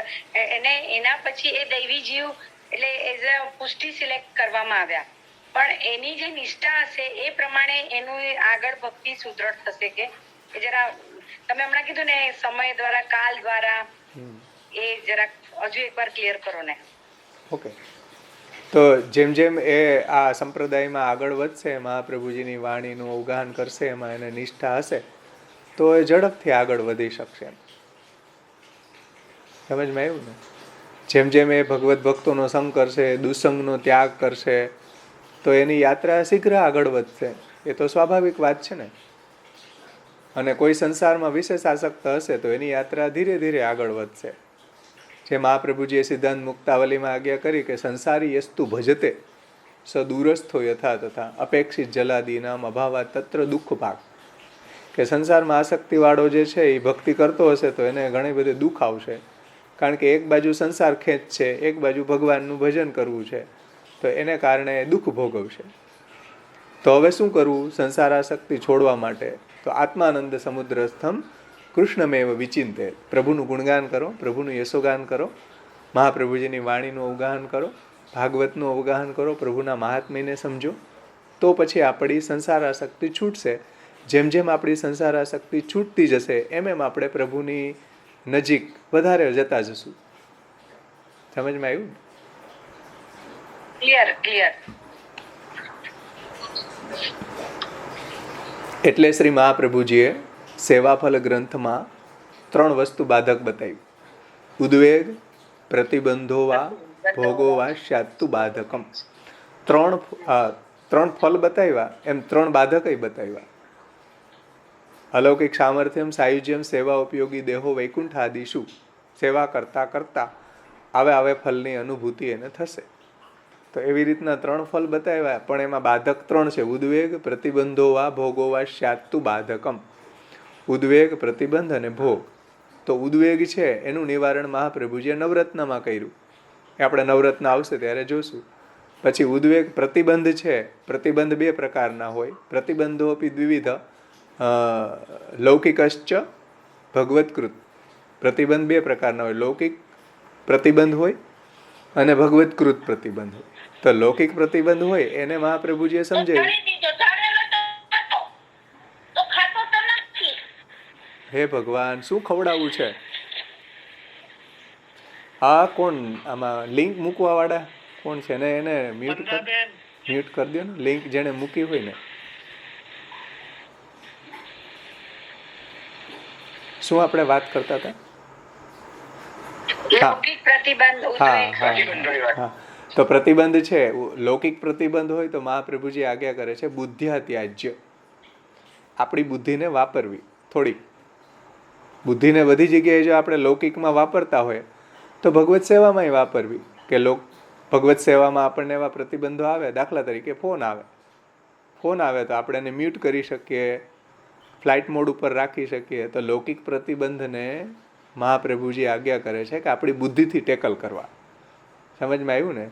જો બુદ્ધિથી આપણે ટેકલ ન કરીએ તો પ્રોબ્લેમ શું આવે કે આપણી ભક્તિની અંદર આપણને ભગવત સેવામાં એ પ્રતિબંધ છે એ બાધકરૂપ થઈ જાય. આપણે સારી રીતે ભગવાનની સેવા ન કરી શકીએ. એટલે મહાપ્રભુજી કહે છે કે લૌકિક પ્રતિબંધો બુદ્ધ્યા ત્યાજ્ય. ભગવત કૃત્ય પ્રતિબંધ તદા ભગવાન ફલમ ન દાસ્યતિ ઇતિ મંતવ્યમ. એમાં આપણે અત્યારે નહીં જાય, જ્યારે ગ્રંથ લેશું ત્યારે જશું. અને ભોગો અપી દ્વિવિધ, લૌકિકશ્ચ અલૌકિકશ્ચ. ભોગ છે 2 પ્રકારનો છે. લૌકિક ભોગ એટલે અસમર્પિત ભોગ, અને એક ભોગ છે અલૌકિક ભોગ, ભગવાનને સમર્પિત ભોગ છે. તો જે લૌકિક ભોગ ત્યાજ્ય એવ. લૌકિક ભોગ છે અસમર્પિતનો ત્યાગ કરવો જોઈએ. અસમર્પિત વસ્તુનામ તસ્માદ વર્જનમ આચરેત નિવેદિભી સમર્પ્ય એવમ સર્વમ કુર્યાદિતિ સ્થિતિ. એનાથી આપણો લૌકિક ભોગ છૂટશે. અલૌકિક ભોગને ત્યજવાની કોઈ આવશ્યકતા નથી. અલૌકિક ભોગાનામ ફલાનામ મધ્યે પ્રથમે પ્રવિશતિ.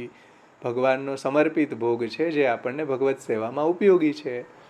તો આવા બધા ઉદ્વેગ, પ્રતિબંધ અને ભોગનો જેમ જેમ આપણે ત્યાગ કરીએ એમ આપણી ભક્તિ સુદૃઢ થતી જાય. એટલે એ તો જીવે સાવધાન રહેવું પડે. એમાં તમે પછી એમ કહો કે હવે ભગવાનની ઈચ્છા હશે તો થશે, એ તો આપણી શું કહેવાય, આપણી ડામિસ્તા કહેવાય. એ જીવના અપલખણ કહેવાય, એ લખણ ન કહેવાય. એટલે જે આપણને મહાપ્રભુજીએ ઉપદેશ આપ્યો છે એ પ્રમાણે આપણે હવે દ્રઢતાપૂર્વક ચાલવું જોઈએ આ માર્ગ ઉપર. એમાં પછી તમે એમ કહો કે ભગવાનની ઈચ્છા હશે તો એ ચાલશે ને ભગવાનની કૃપા હશે ત્યારે થશે, તો એવું ન હોય. તમારા સામે થાળી પડી હોય ને પછી તમે એમ કહો કે ભગવાનની કૃપા હશે તો મોઢામાં બધાય ભોજન જશે, એવું ન થાય. ભગવાને આપણને ઇન્દ્રિયો આપી છે, ભગવાને આપણને બુદ્ધિ આપી છે, બધું આપ્યું છે. હવે આપણે એને વાપરવાનું છે. લૌકિકમાં કેમ વાપરીએ છીએ આપણે બધું, એમ આપણે અલૌકિકમાં વાપરવાનું. એટલે મહાપ્રભુજીએ શાસ્ત્રાર્થ પ્રકરણમાં બહુ એક સુંદર આજ્ઞા કરી છે કે અયમેવ મહામોહો હિદમેવ પ્રતારણા યત કૃષ્ણમ ન ભજેત પ્રાજ્ઞ શાસ્ત્રાભ્યાસો પરકૃતિ. કે ઘણું બધું ગ્રંથ સમજ્યા પછી તમારા અંદર ક્રિયા સામર્થ્ય છે. અયમેવ મહામોહ હિદમેવ યત કૃષ્ણમ ન ભજેત પ્રાજ્ઞ. અને તમારામાં બુદ્ધિ શક્તિ એ છે, છતાં પણ જો તમે કૃષ્ણનું ભજન નથી કરતા તો આ મોટામાં મોટો મોહ છે, આ મોટામાં મોટી ઠગાઈ છે, આ મોટામાં મોટું પાખંડ છે. અયમેવ મહામોહો હિદમેવ પ્રતારણા યત કૃષ્ણમ ન ભજેત પ્રાજ્ઞ શાસ્ત્રાભ્યાસો પરકૃતિ. શાસ્ત્રને સમજીને સમજવું એટલું જ આવશ્યક છે. આપણી પાસે ક્રિયા સામર્થ્ય છે અને જો પ્રભુનું ભજન ન કરીએ તો આ મોટામાં મોટી ઠગાઈ છે, મોટામાં મોટો આ મોહ છે આપણો. એટલે ભગવાનની દિશામાં આગળ વધવા માટે આપણે તનતોડ મહેનત કરવી જોઈએ. તનતોડ, મનતોડ, ધનતોડ બધી મહેનત કરી લેવી જોઈએ. આપણને જે પ્રભુએ સામર્થ્ય આપ્યું છે એમાંથી જેટલું બી આપણે કરી શકીએ એટલું આપણે કરવું જોઈએ. સમજમાં આવ્યું ને?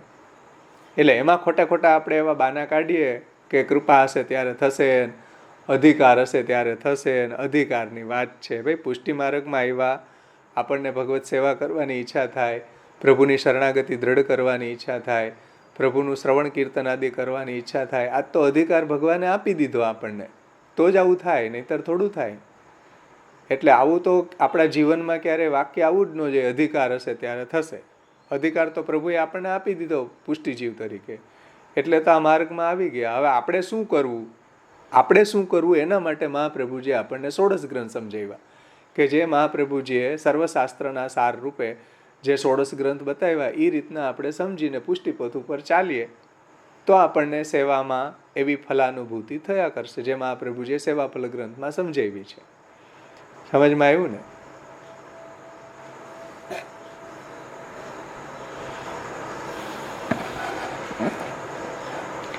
ચલો આગળ બીજો શ્લોક આપણે લઈએ. તદ વ્યાખ્યાનમ કૃતમ પૂર્વે પ્રભુભિશ્ચ પૃથક ક્વચિત યમનાષ્ટકમ આરભ્યમ સેવાફલમ ઉદારતા. તદ વ્યાખ્યાનમ એટલે 16 ગ્રંથ તો મહાપ્રભુજીએ પ્રગટ કરી દીધા, પરંતુ મહાપ્રભુજીના 16 ગ્રંથ પણ દુર્બોધ છે. તદુક્તમપી દુર્બોધમ સુબોધમ સાધ્યતા તથા.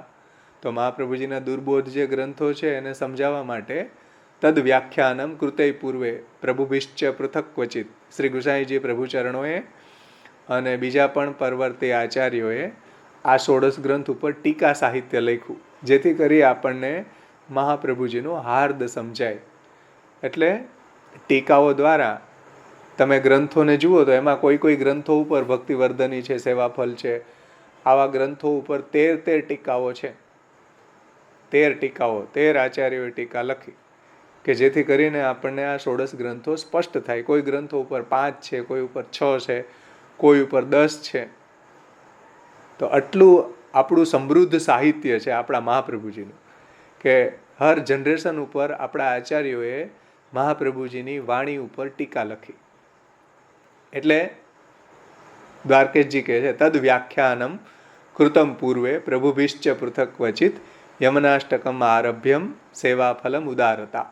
એટલે યમનાષ્ટકથી લઈને સેવાફલ સુધીના જે ગ્રંથો છે એની ઉપર શ્રી પ્રભુચરણો અને અનેક પૂર્વ આચાર્યોએ ટીકાઓ લખી છે, એ કોમેન્ટ્રી લખી છે, કે જેથી કરી અને મહાપ્રભુજીનો કહેવાનો હાર્દ આપણને સ્પષ્ટ થાય. એટલા માટે આપણા આચાર્યોએ ટીકા લખી છે યમનાષ્ટકથી લઈ અને સેવાફલ સુધી બધા જ ગ્રંથો ઉપર. તેથી દ્વારકેશજી કહે છે તદ વ્યાખ્યાનમ કૃતમ પૂર્વે પ્રભુભિશ્ચ પૃથક ક્વચિત યમનાષ્ટકમ આરભ્ય સેવાફલમ ઉદારત. શ્રી આચાર્યજી મહાપ્રભુજીના આશયને સમજાવવા માટે 16 ગ્રંથો ઉપર શ્રી ગુસાઈજી સહિત અનેક પૂર્વાચાર્યોએ ટીકાઓને પ્રગટ કરી છે. અને એનું વિશદ વિવેચન, એનો સેન્ટ્રલ આઈડિયા દ્વારકેશ લાલજીનો આ 30 શ્લોકનો ગ્રંથ છે એમાં આપી દીધું છે એને, કે કયા કયા ગ્રંથની અંદર એનો સેન્ટ્રલ આઈડિયા શું છે. એવા દ્વારકેશ લાલજીએ 30 શ્લોકની અંદર સમજાવી દીધી છે. એમાં પ્રથમ યમનાષ્ટક છે. તો યમનાષ્ટકની સેન્ટ્રલ આઈડિયા શું છે, તો એ દ્વારકેશ લાલજી એ રીતના સમજાવે છે કે મુકુંદ રતિ સિદ્ધ્યર્થમ દુરિતક્ષય પૂર્વકમ. મુકુંદમાં રતિનું વર્ધન અને આપણા જે કાંઈ બી દુરિતક્ષય છે, આપણા જે પાપ છે, અઘ છે, ભગવાનની ભક્તિમાં આડે આવતા પ્રતિબંધ છે, એનો નાશ કરવો. એ યમનાષ્ટકની ફલશ્રુતિમાં બતાવ્યું છે કે મુકુંદ રતિ સિદ્ધ્યર્થમ દુરિતક્ષય પૂર્વકમ સ્વભાવ વિજયાર્થાંચ મુરરિપુશ્ચ સંતુષ્યતે. મુરરિપુશ્ચ તુષ્ટ્યતે. આ એની ફલશ્રુતિ બતાવી છે યમનાષ્ટકની, કે મુકુંદમાં આપણી રતિનું વર્ધન શ્રી યમુનાજી કરે છે અને આપણા જે કંઈ બી ભક્તિ માર્ગમાં આડે આવતા દુરિત છે એનો ક્ષય કરે છે. દુરિતક્ષયો, સમસ્ત દુરિતક્ષયો ભવતી વૈ મુકુંદે રતિ. એટલે અનિષ્ટ નિવારણ અને ઈષ્ટની પ્રાપકતા બતાવી છે. ઈષ્ટની પ્રાપકતા એટલે મુકુંદ રતિ વર્ધિની, અને અનિષ્ટ નિવારક એટલે સમસ્ત દુરિતક્ષયો. તો અનિષ્ટ નિવારકતા અને ઈષ્ટ પ્રાપકતા બંને વાત અહીંયા શ્રી દ્વારકેશલાલજી સમજાવે છે કે જે યમનાષ્ટકનો સેન્ટ્રલ આઈડિયા છે. અને સ્વભાવ વિજય અને મુરરી પુષ્ચ સંતુષ્ટિ. આપણો જે સ્વભાવ છે, જે સાંસારિક સ્વભાવ છે, વિષયાસક્તિવાળો સ્વભાવ છે, એને શ્રી યમુનાજી જો કૃપા કરે તો ભગવદગામી બનાવી દે, ભક્ત્યાત્મક બનાવી દે. એ સ્વભાવ ઉપર વિજય છે કે આપણો સ્વભાવ જે સંસારાસક્તિવાળો છે એ ભક્ત્યાત્મક બની જાય અને મુરરીપુ આપણી ઉપર સંતુષ્ટ થાય. એ યમનાષ્ટકનું તાત્પર્ય છે. અને ભગવત સેવાને લાયક આપણો દેહનું સંપાદન કરે. તનુનવત્વ મેં તાવતા, એવું તનુનવત્વ સંપાદન કરે કે ભગવત સેવા આપણે સારી રીતે નભી શકે. એ યમનાષ્ટકનો સેન્ટ્રલ આઈડિયા છે. ત્યાર પછી બાલબોધ ગ્રંથ આવે છે. બાલબોધ ગ્રંથ છે એમાં મહાપ્રભુજીએ આપણને એ વાત સમજાવી કે પુષ્ટિ માર્ગ શું નથી. સમજો, બાલબોધ ગ્રંથની અંદર મહાપ્રભુજી આપણને પુષ્ટિ માર્ગ શું નથી એ સમજાવવા માગે છે. જેમ બ્લેક એન્ડ વ્હાઇટ હોય તો એમાં બ્લેક શું છે એ સમજાવે છે. સમજમાં આવ્યું ને? તાત્પર્ય એ છે કે જે મોક્ષનો પ્રકાર બાલબોધમાં સમજાવ્યો છે, સ્વતઃ મોક્ષ, પરતઃ મોક્ષ. સ્વતઃ મોક્ષ જે છે એ સાંખ્ય અને યોગ દ્વારા મળે છે. પરતઃ મોક્ષ છે એ શિવ અને વિષ્ણુ દ્વારા મળે છે. એટલા માટે હજી જો તમને મોક્ષની કામના હોય, ભોગની કામના હોય તો પ્લીઝ સ્ટોપ, પુષ્ટિ માર્ગમાં ન આવો. એ સમજાવવા માટે બાલબોધ છે. ભોગ શિવેન મોક્ષસ્તુ વિષ્ણુ નેતિ વિનિશ્ચય. તમારે ભોગ જોતો હોય તો શિવની આરાધના કરો, તમારે મોક્ષ જોતો હોય તો વિષ્ણુની આરાધના કરો. તમારે ભોગ અને મોક્ષ જોતો હોય તો પુષ્ટિ માર્ગમાં નહીં મળે. એટલે સમજી જાઓ બાલબોધથી કે તમે તમારો અધિકાર શું છે, તમને શું ગમે છે. પહેલા સ્ટેપ ઉપર તમને મહાપ્રભુજી કહે છે તમે હવે પછી પુષ્ટિ માર્ગમાં આવી ગયા અને તમારે જોતો તો ભોગ કે તમારે જોતો તો મોક્ષ, પછી લાંબી લાંબી લાઈનમાં ઊભા રહ્યા અને છેલ્લે જ્યારે તમારો વારો આવવાનો થયો ત્યારે તમને ખબર પડી કે તમારે જે જોઈએ છે એ આ દુકાને નથી મળતું. સમજમાં આવી ને? તમારે જોઈએ અનાજ કરિયાણું અને તમે કોઈ એવી કટલેરીની દુકાને લાઈનમાં ઊભા રહી જાઓ તો તમને અનાજ કરિયાણું ન મળે. એટલા માટે મહાપ્રભુજી આપણા હિતનો વિચાર કરીને બાલબોધ ગ્રંથ પ્રગટ કર્યો છે કે ભાઈ તમારી પહેલાં કામના શું છે, મેન ગોલ શું છે તમારી લાઈફનો. તમારો મોક્ષ જોઈએ છે, ભોગ જોઈએ છે, શું જોઈએ? આ બે વસ્તુ હજી તમારે જોતી હોય, સ્વતઃ મોક્ષ જોતો હોય હજી સાંખ્ય દ્વારા, યોગ દ્વારા, તો પ્લીઝ તમે પુષ્ટિ માર્ગમાં ન આવો. ત્યાંથી સ્ટોપ થઈ જાઓ. તમારે જે જોઈએ છે એની ગાઈડલાઈન હું આપવા તૈયાર છું. ભોગ જોતો હોય તો શિવની આરાધના કરો, મોક્ષ જોતો હોય તો વિષ્ણુનું ભજન કરો. ભોગ અને મોક્ષ એ દેવતાઓ આપવા તૈયાર છે, કારણ કે ભગવાને એને એ ઓથોરિટી આપેલી છે. ભગવાને જેને જે ઓથોરિટી આપી હોય એ જ તો આપે ને. અન્ય દેવી દેવતાઓને જે લૌકિક ફલો આપવાની ઓથોરિટી આપી છે, તો આ જગતના જે જાગતિક વિષયો છે, જે ભૌતિક પદાર્થો છે, એના ફલો અન્ય દેવી દેવતાઓ આપે છે, ત્યાંથી તમે મેળવી લ્યો. કૃષ્ણની સેવામાં તમને આવું કંઈ નહીં મળે. એટલે મહાપ્રભુજી સિદ્ધાંત મુક્તાવલીમાં આજ્ઞા કરે છે, કામચારસ્તુ લોકેસ્મિન બ્રહ્માદિભ્યો ને ચાન્યથા પરમાનંદ રૂપે તું કૃષ્ણ સ્વાત્મને નિશ્ચય. કામચાર તમારી કંઈ કામના હોય તો બીજા દેવી દેવતાઓ છે, મેં એની નિમણૂક કરી છે. એ તમારો કામચાર એટલે કામના જે કંઈ બી તમારી છે, ધર્મ, અર્થ, કામ, મોક્ષ, એ તમને એની પાસેથી પ્રાપ્ત થશે. પણ પરમાનંદ રૂપે તું કૃષ્ણ સ્વાત્મની નિશ્ચય. જો પરમાનંદ જોતા હોય, કૃષ્ણ જોતા હોય તો ભક્તિ માર્ગમાં આવો. નહીંતર પ્લીઝ તમારું હિત એમાં છે કે તમે ભોગ જોતો હોય તો શિવનું આરાધન કરો. સમજમાં આવ્યું ને? એટલે બાલબોધમાં મહાપ્રભુજી આપણને એ વાત સમજાવે છે કે પુષ્ટિ માર્ગ શું નથી.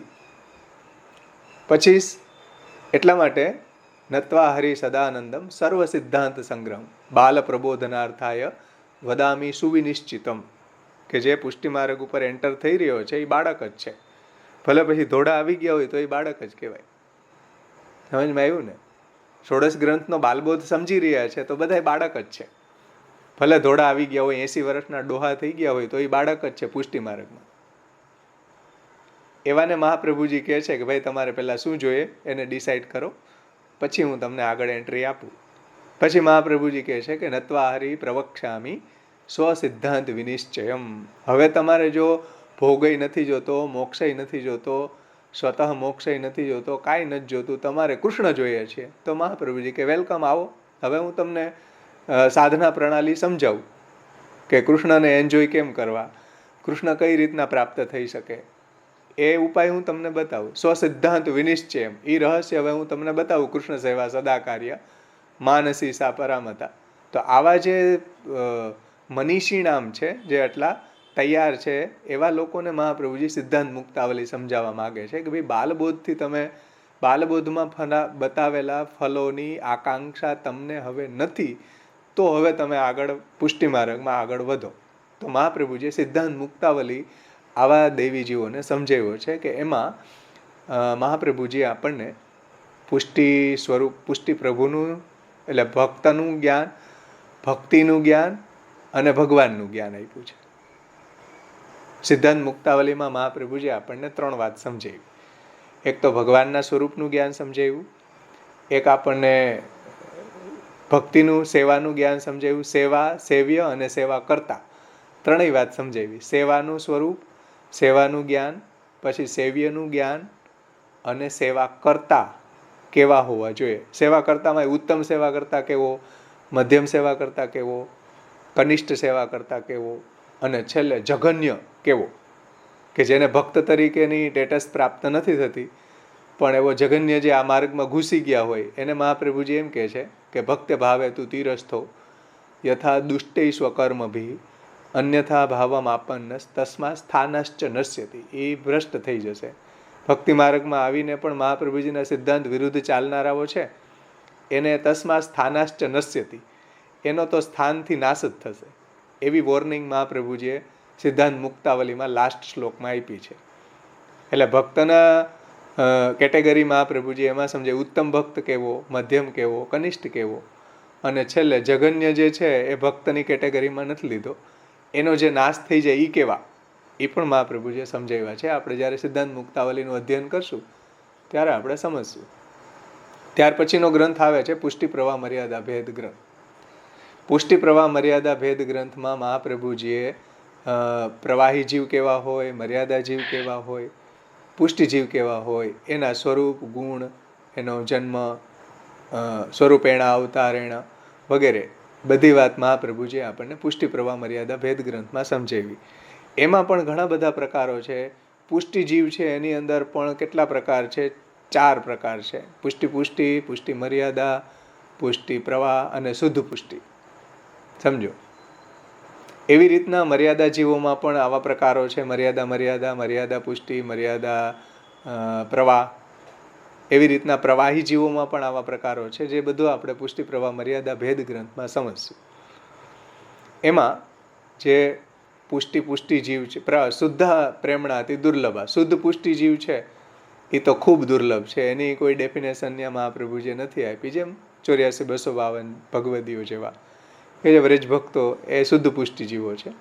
ત્યાર પછી મર્યાદા પુષ્ટિ જીવ, શુદ્ધ પુષ્ટિની અંદર જ પાછા બીજા 3 પ્રકારો છે. પુષ્ટિ મર્યાદા અને પુષ્ટિ પ્રવાહ.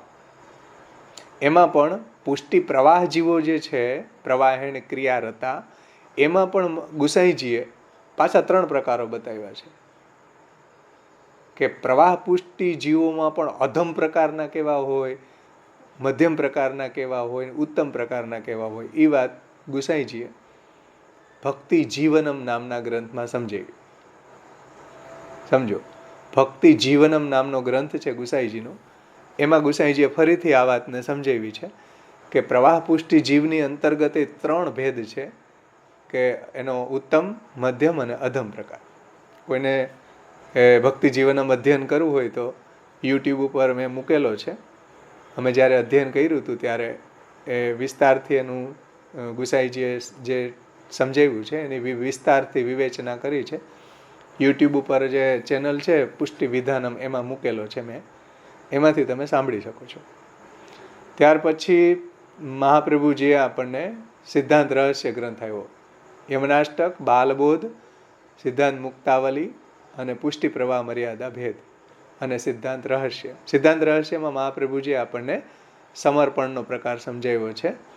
પ્રભુને સમર્પણ કઈ રીતના કરવું, કઈ રીતના અર્ધભુક્તનું અસમર્પણ, એટલે અર્ધભુક્તનું સમર્પણ ન કરવું, પછી પ્રભુને નિવેદિભી સમર્પ્યૈવમ સર્વમ કુર્યાદિતિ સ્થિતિ. આપણા બધા જે વ્યવહારો છે લૌકિક વૈદિક એ બધાને કઈ રીતના સમર્પિત પદાર્થોમાંથી કરવા એ બધું મહાપ્રભુજીએ આપણને સિદ્ધાંત રહસ્યમાં સમજાવ્યું છે.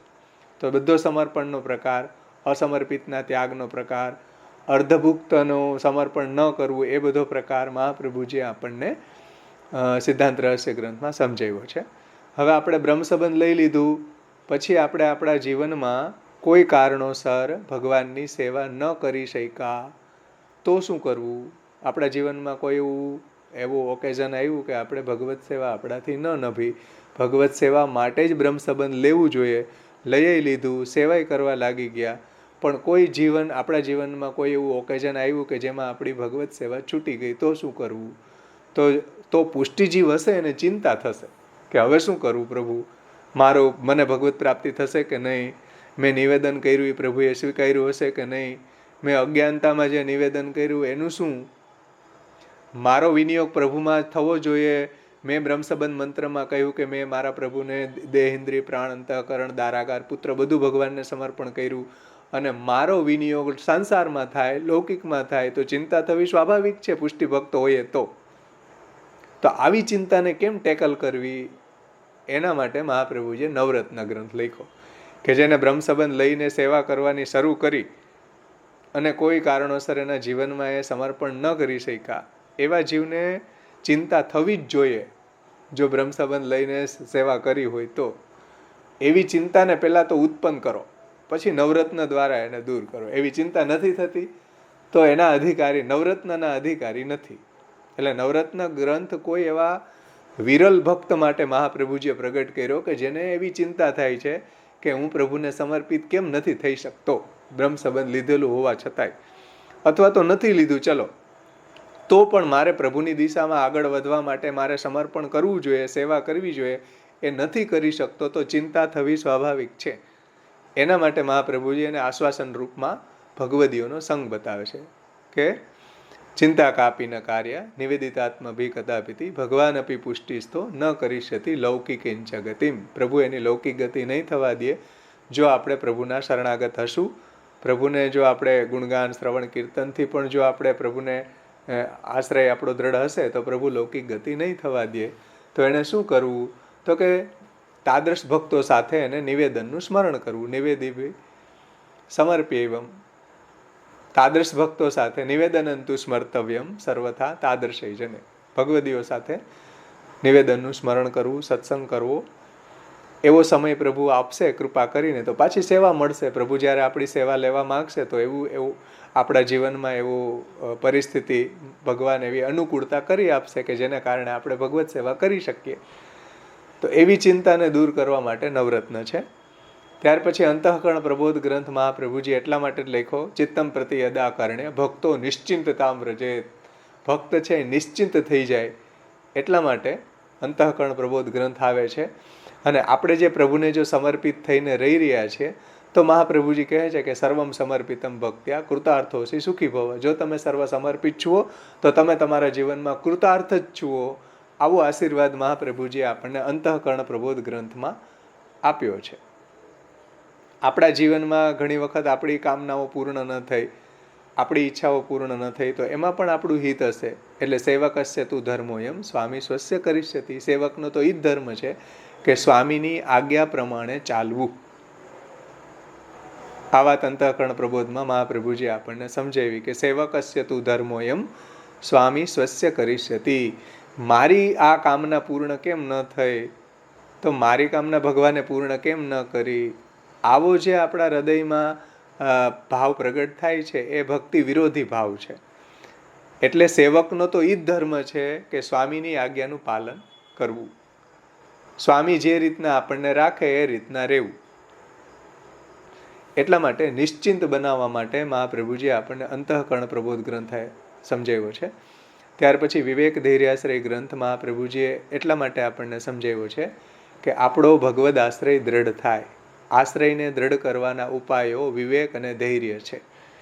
આશ્રયને કઈ રીતના દ્રઢ કરવો, સેવાવાળાએ કઈ રીતના દ્રઢ કરવો, કથાવાળાએ કઈ રીતના દ્રઢ કરવો અને શરણાગતિવાળાએ કઈ રીતના દ્રઢ કરવો.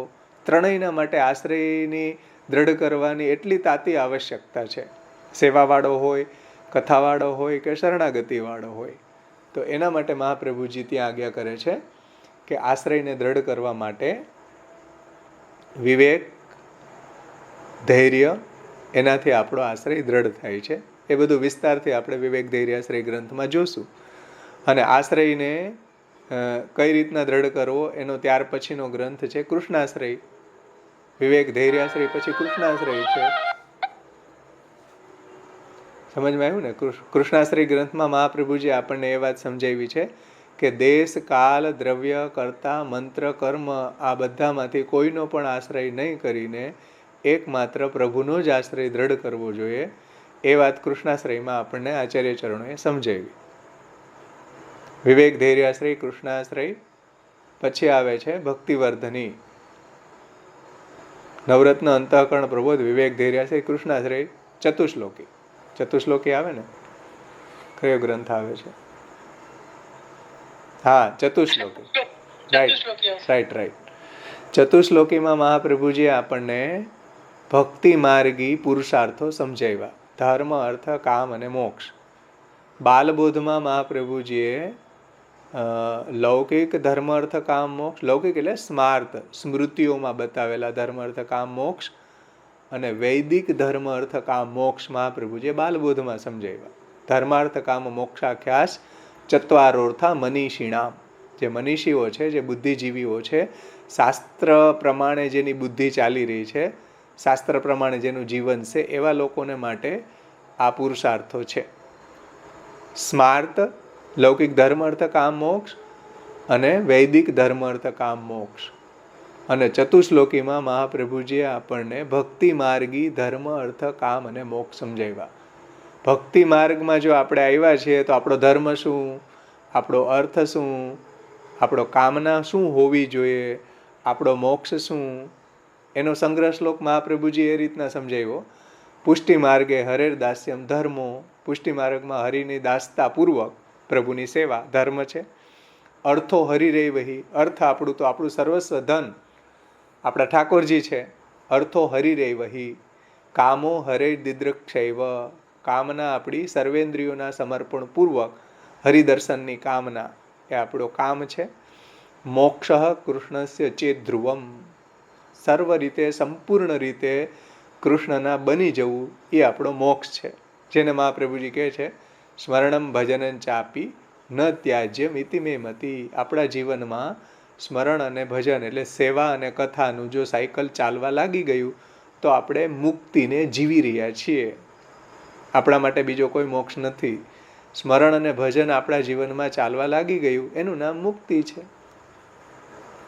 જે મહાપ્રભુજીએ ભાગવતાર્થ પ્રકરણની અંદર યુગલ ગીતનું જે ભાગવતાર્થ પ્રકરણ છે, કોઈને પ્રશ્ન છે કઈ? અવાજ આવે છે?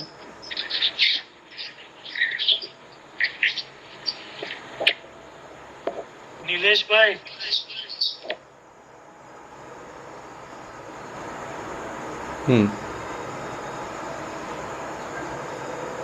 તો ચતુશ્લોકીમાં મહાપ્રભુજીએ આપણને મોક્ષ બતાવ્યો છે.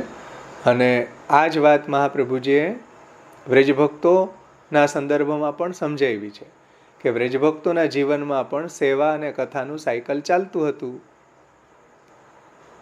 કારણ કે ભાગવતના આધાર ઉપર આ આપણો સેવા પ્રકાર પ્રગટ થયો છે. તો ભાગવતજીની અંદર પણ જે ભક્તો છે, દસમ સ્કંદની અંદર જે ભક્તો છે, એના જીવનમાં પણ સેવા અને કથાનું સાયકલ જે ચાલતું હતું એનાથી પણ એની ભક્તિ નિરોધ અવસ્થામાં ખીલી હતી. એટલે શ્રી મહાપ્રભુજી ત્યાં આજ્ઞા કરે છે પુરુષાણામ તથા સ્ત્રીણામ રાત્રે ચ દિવસે તથા જ્ઞાનમ ભક્તિશ્ચ સતતમ ચક્રવત પરિવર્તતે. પુરુષોને અને સ્ત્રીઓને એટલે ગોપ સખાઓ જે હતા એને ભગવાનનો દિવસના સંયોગ થતો, દિવસના એને પ્રભુની સેવા મળતી. રાત્રે છે બધા ભક્તો હતા વ્રજના ગોપીજનો વગેરે, એને રાત્રિના સંયોગ થતો, દિવસે વિયોગ થતો, ગોપોને રાત્રે સંયોગ થતો. તો બંનેનું સાયકલ સેવા અને કથાનું કન્ટિન્યુ ચાલવા લાગી ગયું. એનાથી એની ભક્તિ નિરોધ અવસ્થામાં ખીલી ગઈ. મહાપ્રભુજી આપણને એ જ તો સમજાવે છે કે આપણું જે શરણાગતિ છે એ સેવામાં ખીલવી જોઈએ, સેવા આપણી સમર્પણમાં ખીલવી જોઈએ, સમર્પણ આપણું વિનિયોગમાં ખીલવું જોઈએ. કેવલ આપણે બ્રહ્મ સંબંધ લઈ લઈએ તો એનાથી કાંઈ સમર્પણ વિનિયોગમાં ન ખીલે. ઘરમાં આપણે એ સમર્પણને વિનિયોગમાં ખીલવવું જોઈએ સેવા દ્વારા. અને સેવા આપણી ભક્તિમાં ખીલવી જોઈએ. સેવા પણ આપણી મહાત્મી જ્ઞાનપૂર્વક સુદૃઢ સર્વતો અધિક સ્નેહો એ રીતના સેવા પણ ભક્તિમાં ખીલે. ભક્તિ આપણી નિરોધમાં ખીલવી જોઈએ, નિરોધ સર્વાત્મ ભાવ વગેરેમાં. તો ઉત્તરોત્તર આ સ્ટેપ છે કે શરણાગતિથી જો આપણે શરૂઆત કરતા હોઈએ તો શરણાગતિ આપણી આગળ જતાં એવી સુદૃઢ થાય કે આપણને સેવાનો અવસર પ્રાપ્ત થાય. સેવા પણ આપણી મહાત્મી જ્ઞાનપૂર્વક, એ મહાત્મી જ્ઞાન સાથે હોય તો સેવા આપણી ભક્તિમાં ખીલે, ભક્તિ આપણી નિરોધમાં ખીલે. ક્યારે નિરોધમાં ખીલે? કે જ્યારે આપણે સેવા અને કથામય જીવન જીવીએ ત્યારે. જે વ્રજભક્તોના સંદર્ભમાં મહાપ્રભુજીએ કહ્યું, પુરુષાણામ તથા સ્ત્રીણામ રાત્રે ચ દિવસે તથા જ્ઞાનમ ભક્તિશ્ચ સતતમ ચક્રવત પરિવર્તતે. એ ચક્રવત ચાલવું જોઈએ. ચક્રવત જો સેવા અને કથા ચાલે તો આપણી ભક્તિ નિરોધમાં ખીલે, નહીતર આપણી ભક્તિ નિરોધમાં ન ખીલે. સમજમાં આવ્યું ને? સાયકલ ચાલવું જોઈએ. તો આ રીતના મહાપ્રભુજીએ આપણને ચતુશ્લોકીમાં આ વાત સમજાવી છે. પુષ્ટિ ભક્તિ માર્ગી પુરુષાર્થોનું સ્વરૂપ શું એ ચતુશ્લોકીમાં સમજાવ્યું. હવે અહીંયા સુધીમાં કોઈને કંઈ પ્રશ્ન હોય તો પૂછો.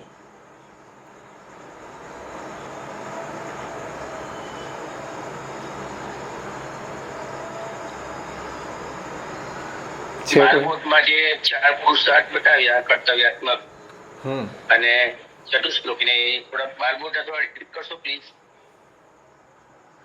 કર્તવ્યાત્મક જળમર્થ મોક્ષની વાત છે, જળમર્થ કામ બાળકોટમાં. બાલબોધમાં જે બી ધર્માર્થ કામ મોક્ષ બતાવ્યા છે, સ્રોત સ્માર્ત, એ બધું ભક્તિના ક્રાઇટેરિયાની અંતર્ગત છે. ભક્તિનું જે વર્તુળ એટલું બધું વિશાળ છે કે એની અંદર આ બધા પુરુષાર્થોને પણ આપણે આપણા જીવનમાં જીવતા હોઈએ છીએ. કોઈ બી ધર્મ અર્થ કામ મોક્ષ છે એ આપણે ભગવદ અર્થે કરીએ છીએ. વૈદિક કોઈ બી કર્મ છે, કોઈ બી ધર્મ છે, એ પણ આપણે ભગવત પ્રીતિ અર્થે કરતા હોઈએ છીએ. તો જે લૌકિક અને વૈદિક ધર્મ અર્થ કામ મોક્ષ છે એ આપણે ભક્તિના ક્રાઇટેરિયાની અંતર્ગત મહાપ્રભુજી આપણને સમજાવ્યા છે. એ કોઈ અલગ વસ્તુ નથી. હે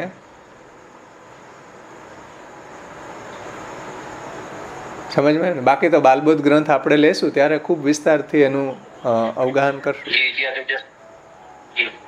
હે હા હા વેલકમ. આપણે કહીએ ને મહાત્મ જ્ઞાન પૂર્વક, હા એમાં શોર્ટમાં મહાત્મ જ્ઞાન કેવી રીતે ડેફિનેશન કરી શકો?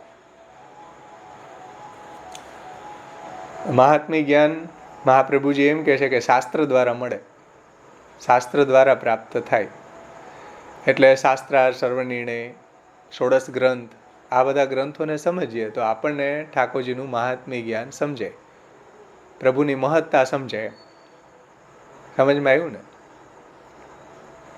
એટલે કોકના આટલું બધું નોલેજ પકડી ના શકે દિમાગમાં, તો આપણે શોર્ટમાં તમે મહાત્મ જ્ઞાન પર કેવી રીતે પ્રકાશ આપી શકો? પ્રભુની મહાનતાને સમજવી, પ્રભુની મોટાઈને સમજવી. પ્રભુમાંથી જ આ બધું જગતની ઉત્પત્તિ સ્થિતિ લઈ થાય છે. સ એવ ભગવાન પરમ કાષ્ઠાપન્ન જગદુદ્ધારાર્થમ અખંડ પૂર્ણ પ્રાદુર્ભૂત અસન કૃષ્ણ ઇતિ ઉચ્યતે.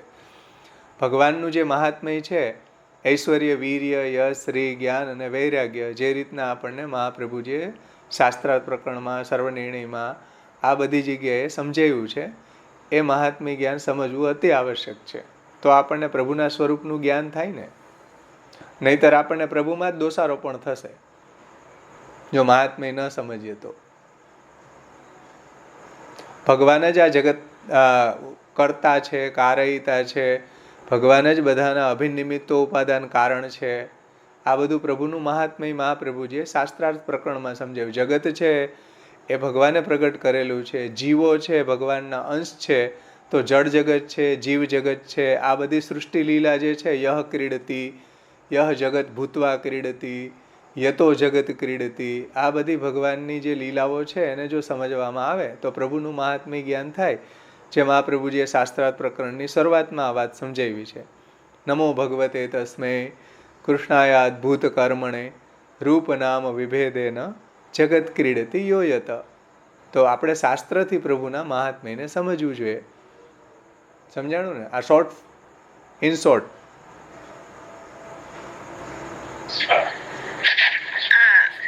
કર્તવ્ય ગ્રંથો એટલે ષોડશ ગ્રંથ જ આવશે કે બીજા આવે? ષોડશ ગ્રંથ છે, પછી સર્વ નિર્ણય, સોરી હા કોઈનું નહીં, સુબોધનીજી મહાપ્રભુજીનો ભાગવત ઉપરની ટીકા ગ્રંથ છે, લીલાચિંતનનો ગ્રંથ છે. સુબોધનીજીમાં મહાપ્રભુજીએ લીલાચિંતન બતાવ્યું છે, ભગવાનનું મહાત્મ્ય બતાવ્યું છે. કર્તવ્ય ઉપદેશમાં મહાપ્રભુજીએ ષોડશ ગ્રંથ, સર્વનિર્ણયની અંતર્ગત આવતું સાધન પ્રકરણ, પછી શિક્ષા શ્લોકી, પંચશ્લોકી, આ બધા ગ્રંથોમાં મહાપ્રભુજીએ આપણને આપણી સાધના પ્રણાલી સમજાવી, આપણો કર્તવ્ય ઉપદેશ સમજાવી. હા સમજે.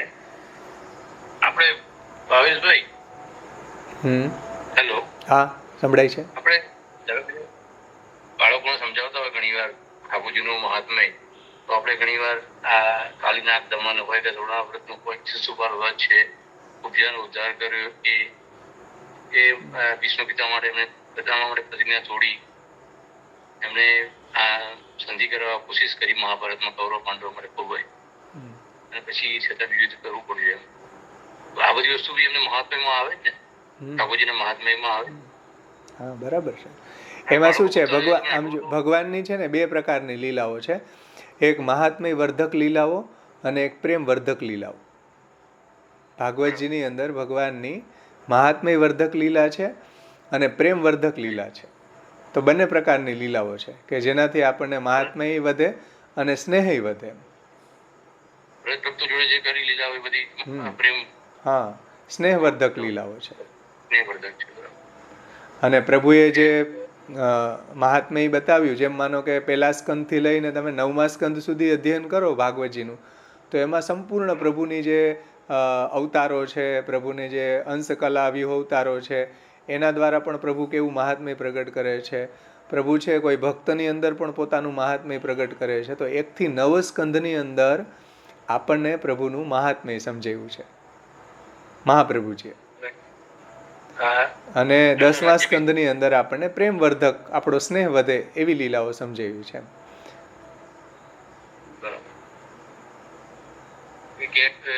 પહેલી વાર જયારે રાજ્યાભિષેક થાય છે યુધિષ્ઠિરનો, ત્યારે બી પાંડવો એમના ચરણાવિંદને એટલે સ્નાન કરાવતા હોય, કેસર સ્નાન જો કરાવે પ્રભુને, એ બધું એમનું મહત્વ છે ને ત્યાં. હા, પ્રભુનું મહાત્મ્ય જ બતાવ્યું છે. રાઈટ.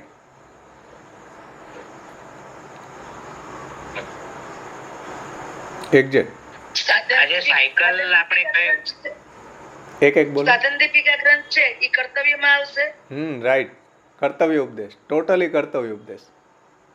સાધન દીપિકા ગ્રંથ આખો ગોપીનાથજીએ ષોડશ ગ્રંથ, સાધન પ્રકરણ, શિક્ષા શ્લોકી, પંચશ્લોકી આ બધાનું સંકલન કરીને ગોપીનાથજીએ સાધન દીપિકા ગ્રંથ પ્રગટ કર્યો. પ્યોરલી કર્તવ્ય. સેવા શ્લોક એમાં આવી જશે. હા, સેવા શ્લોકા તો કહ્યું ને મેં. પંચશ્લોકી, સેવા શ્લોકી, સેવા શ્લોકા, એમાં પણ કર્તવ્ય ઉપદેશ છે. સાધન દીપિકા ગ્રંથ આખો બેસ્ટ કર્તવ્ય ઉપદેશ માટે. આખી સાધના પ્રણાલી સમજાવી. આપણે જન્મીએની મરીએ ત્યાં સુધી શું કરવું, સવારે ઉઠીએથી સાંજે સૂઈએ ત્યાં સુધી શું કરવું, ટોટલી ગાઈડલાઈન ગોપીનાથજીએ સાધન દીપિકામાં આપી દીધી. સાધન દીપિકા આગળ ભાવેશભાઈ એકવાર લેજો. હા જરૂર. ભાવેશભાઈ, આપણે હમણાં સાયકલ જે કહ્યું, તો એ સંયોગ વિપ્રયોગ નું સતત સાયકલ ચાલવું જોઈએ કે પાછું એમાં સંયોગમાં વિપ્રયોગ નું બી થાય ને વિપ્રયોગમાં સંયોગ બી થાય, તો એ ઉચ્ચ અવસ્થા હોય તો થાય કે કઈ રીતનું સમજવું? એ સંયોગ વિપ્રયોગ જે છે ને એના સિનોનિમ વાત છે. જેમ સંયોગ એટલે સેવા, વિપ્રયોગ એટલે કથા. સમજાણું ને? જુઓ હવે એમાં પ્રોબ્લેમ શું છે, કે સેવા આપણે કરીએ છીએ, અનોસરમાં આપણે પ્રભુને કથા ગુણગાનથી નહીં આપણો નિર્વાહ કરીએ છીએ, પણ જે આપણને સંયોગાનુભૂતિ અને વિપ્રયોગાનુભૂતિ, એ અનુભૂતિની ફિલિંગ આપણામાં જાગતી નથી. આપણા જીવનમાં સંયોગ ને વિપ્રયોગનું સાયકલ તો ચાલે છે કે આપણે સેવા કરીએ, ચલો અનોસરમાં આપણે સત્સંગ કરીએ, મહાપ્રભુજીના ગ્રંથોનું પારાયણ કરીએ, અધ્યયન કરીએ, આવું બધું થઈ રહ્યું છે. પણ આપણને એવી વિપ્રયોગની અનુભૂતિ જે વ્રજભક્તોને થતી હતી કે ઠાકોરજી ગાયો ચરાવીને પધારી રહ્યા છે ત્યારે એને જે ઉત્કટ દર્શન, પ્રભુના દર્શનની કામના જે છે, દિન પરીક્ષાએ નીલકુંતલેર વનરુહાનનમ બિભ્રદાવૃતમ ધનરજસ્વલમ દર્શયન મુહુર મનસી નહ સ્મર વીરે યચ્છસી. ગોપીગીતમાં આવે કે પ્રભુ છે એને પધારતી વખતે ગોપીજનો છે એને ઉત્કટ વિરહની અવસ્થા હોય છે, દિવસ પ્રત્યે એને ખૂબ દ્વેષ છે, કારણ કે દિવસમાં પ્રભુનો સંયોગ નથી થતો. તો આટલી ઉત્કટ જે વિયોગની અનુભૂતિ આપણને નથી થતી. વિયોગ તો રોજ થાય છે ઠાકોરજીને પોઢાડી દઈએ એટલે, પણ વિયોગાનુભૂતિ નથી થતી. સંયોગ આપણને રોજ ઠાકોરજી સાથે થાય છે, પણ વિયોગ નથી થતો. હા, વિયોગ થાય છે પણ વિયોગાનુભૂતિ નથી થતી. સંયોગ થાય છે પણ સંયોગાનુભૂતિ નથી થતી. તો એવી સંયોગાનુભૂતિને, આવી વિયોગાનુભૂતિને જગાડવા માટે મહાપ્રભુજીએ આપણને વ્રજભક્તોના ભાવોનું ભાવન કરવાનું કહ્યું. ભાવો ભાવનયા સિદ્ધ સાધનમ નાન્ય દિશ્યતે યચ્ચ દુઃખમ યશોદાયા નંદાદીનાંચ ગોકુલે ગોપિકાનાંતુ યદ દુઃખમ તદ દુઃખમ શાન મમ ક્વચિત ગોકુલે ગોપિકાનાંચ સર્વેષામ વ્રજવાસીનામ યદ સુખમ સમભૂતન મેં ભગવાન કિમ વિધાશ્યતિ. આવું મહાપ્રભુજીએ કીધું. ભાઈ સંયોગ સેવા વખતે જેવું વ્રજભક્તોને જેવું સંયોગ વખતે આનંદ આવતો એવો આનંદ મને સેવા વખતે ક્યારે આવશે? પછી જ્યારે ઠાકોરજી ગાયો ચરાવવા પધારતા ત્યારે વ્રજના જે ભક્તો છે, વ્રજભક્તો વગેરે નંદી યશોદાજી છે, એને આવી વિપ્રયોગની અનુભૂતિ થતી, એવી મને અનોસરમાં ક્યારે થશે? આવી આશંસા નિરોધ લક્ષણમાં મહાપ્રભુજી આપણને સમજાવ્યું. એટલે સેવા આપણે કરી રહ્યા છીએ, અનોસરમાં આપણે વિયોગની અવસ્થા, સંયોગ ને વિયોગનું બેયનું સાયકલ આપણા જીવનમાં ચાલે છે, પણ એની અનુભૂતિને જગાડવા માટે મહાપ્રભુજીએ નિરોધ લક્ષણ ગ્રંથ પ્રગટ કર્યો. તો આવી અનુભૂતિ કેમ થશે? જેવી વ્રજભક્તોને થતી, જેવી નંદી યશોદાજીને થતી, જેવી ગોપ સખાઓને થતી, તો એવી અનુભૂતિ આપણા જીવનમાં હજી નથી થતી. એમ તો એને કેમ જગાડવી? સંયોગ ને વિયોગનું સાયકલ તો ચાલે છે, પણ એની ફિલિંગ જે આવવી જોઈએ ને, એ નિરોધ લક્ષણમાં જે મહાપ્રભુજી આપણને લીલાનું ભાવન કરવાનું કહ્યું ને, એનાથી આવશે. એટલે ગયા વખતે આ વાત આપણે જોઈ હતી ને કે ભાઈ સેવા કરતાં કરતાં લીલાનું ભાવન પણ સાથે ચાલવું જોઈએ. કેવલ સેવા છે એ કર્મકાંડ બની જાય અને આપણને એવો પ્રભુમાં જે લીલાઓ છે એની અંદર એટલું રમમાણ ન હોય, અને સ્વતઃ રમમાણ તો થાય નહીં. આપણું એવું હૃદય એવું અલૌકિક નથી કે સ્વતઃ રમમાણ થાય. જેમ 84-252 ભગવદીઓની અંદર એવું સ્વતઃ રમમાણ થતું લીલાનું, તો એવું સ્વતઃ રમમાણ આપણા હૃદયમાં પ્રભુની લીલાનું પ્રગટ થાય એટલા માટે અષ્ટસખાઓના કીર્તન પ્રગટ કર્યા કે કીર્તન દ્વારા એ લીલાની ફિલિંગ આપણા હૃદયમાં પ્રગટ થાય કે ઠાકોરજીને આપણે પોઢારી રહીએ. ફોર એક્ઝામ્પલ, આ વાત ગયા વખતે થોડી કરી હતી, ફરીથી કરી દઉં કે મહાપ્રભુજી આપણને એ લીલાની ફિલિંગ જગાડવા માગે છે અષ્ટસખાઓના કીર્તન દ્વારા. એટલે જે ભગવદ રસ છે એ ભાગવતની અનુક્રમણિકા દ્વારા અષ્ટસખાઓના હૃદયમાં મહાપ્રભુજીએ સ્થાપિત કર્યો છે. જે ભાગવતનો રસ છે, જે ભગવદ લીલાનો રસ છે, જે આપણે સેવાની અંદર આપણે એને કઈ રીતના સમન્વય કરવો એ મહાપ્રભુજીએ આપણને સમજાવ્યું છે. જો આપણે લીલા અને સેવામાં જો સમન્વય ન કરીએ તો આપણને આપણી સેવા કર્મકાંડ બની જશે, આપણને ફ્રસ્ટ્રેશન આપશે, આપણે જલ્દી પૂરું કરી દેવાની ઈચ્છા થશે. કેમ? એટલા માટે કે આપણે સેવાની સાથે સાથે લીલાનું જે પાસું મહાપ્રભુજીએ સમજાવ્યું છે એ આપણા જીવનમાં નથી ચાલતું. જો લીલાનું પાસું આપણા જીવનમાં ચાલતું હોય તો આપણને સેવામાં આનંદ જ આવવો જોઈએ. સેવાને આપણને પહોંચવાનું મન જ નથી, એટલે કે આપણને સેવા જલ્દી ઠાકોરજી પોઢી જાય એવું મન ન થવું જોઈએ. સેવાનું વિશેષ ને વિશેષ આપણને આનંદ આવવો જોઈએ. પણ એ નથી આવતો એનું કારણ એ છે કે આપણા જીવનમાં સેવાની સાથે સાથે જે લીલાનું પાસું ચાલવું જોઈએ અષ્ટસખાઓના કીર્તન દ્વારા એ નથી ચાલતું.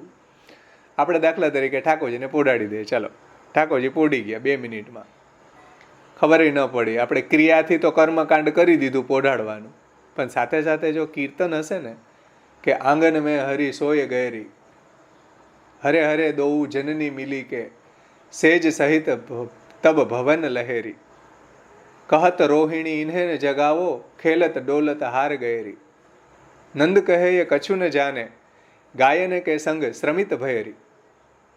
સમજો, હવે લીલા ચાલી રહી છે આપણા પોઢાડવાના ક્રિયા સાથે સાથે કે આંગન મેં હરી સોઈ ગયેરી, ઠાકોરજી આંગણામાં જ પોઢી ગયા, એટલા બધા થાકી ગયા ગાયો ચરાવીને, તો આંગણાની અંદર જ નંદ ભવનમાં જ પોઢી ગયા. તો આપણે જ્યારે પોઢાડતા હોઈએ ત્યારે આ લીલા જો આપણા હૃદયમાં ચાલે કીર્તન દ્વારા, તો ઠાકોરજી નંદાલયમાં પોઢી રહ્યા છે એની ફિલિંગ આવે, ફિલિંગ જગાડે મહાપ્રભુજી આપણને.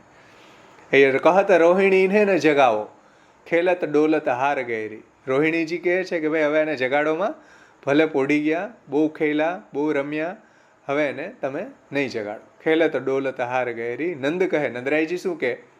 નંદ કહે એ કછું ન જાને ગાયન કે સંગ શ્રમિત ભયેરી. ગાયોની પાછળ દોડવામાં જ એને એવું જ્ઞાન નથી રહેતું કે થાકી જવાશે, કાંઈ પરિશ્રમ થશે. ગાયોની પાછળ એટલા મશગુલ છે, એને કારણે એટલી બધી થકાન પ્રભુને લાગી છે કે આંગણામાં જ પોઢી ગયા છે. તો જુઓ, આવો લીલાનો જે આપણને અષ્ટસખાઓ દ્વારા આવી લીલા અનુભૂતિ આપણી સેવામાં ચાલે તો આપણી સેવા જે છે એ આધ્યાત્મિક બને, નહીંતર આપણી સેવા ભૌતિક લેવલ ઉપર જ ચાલે.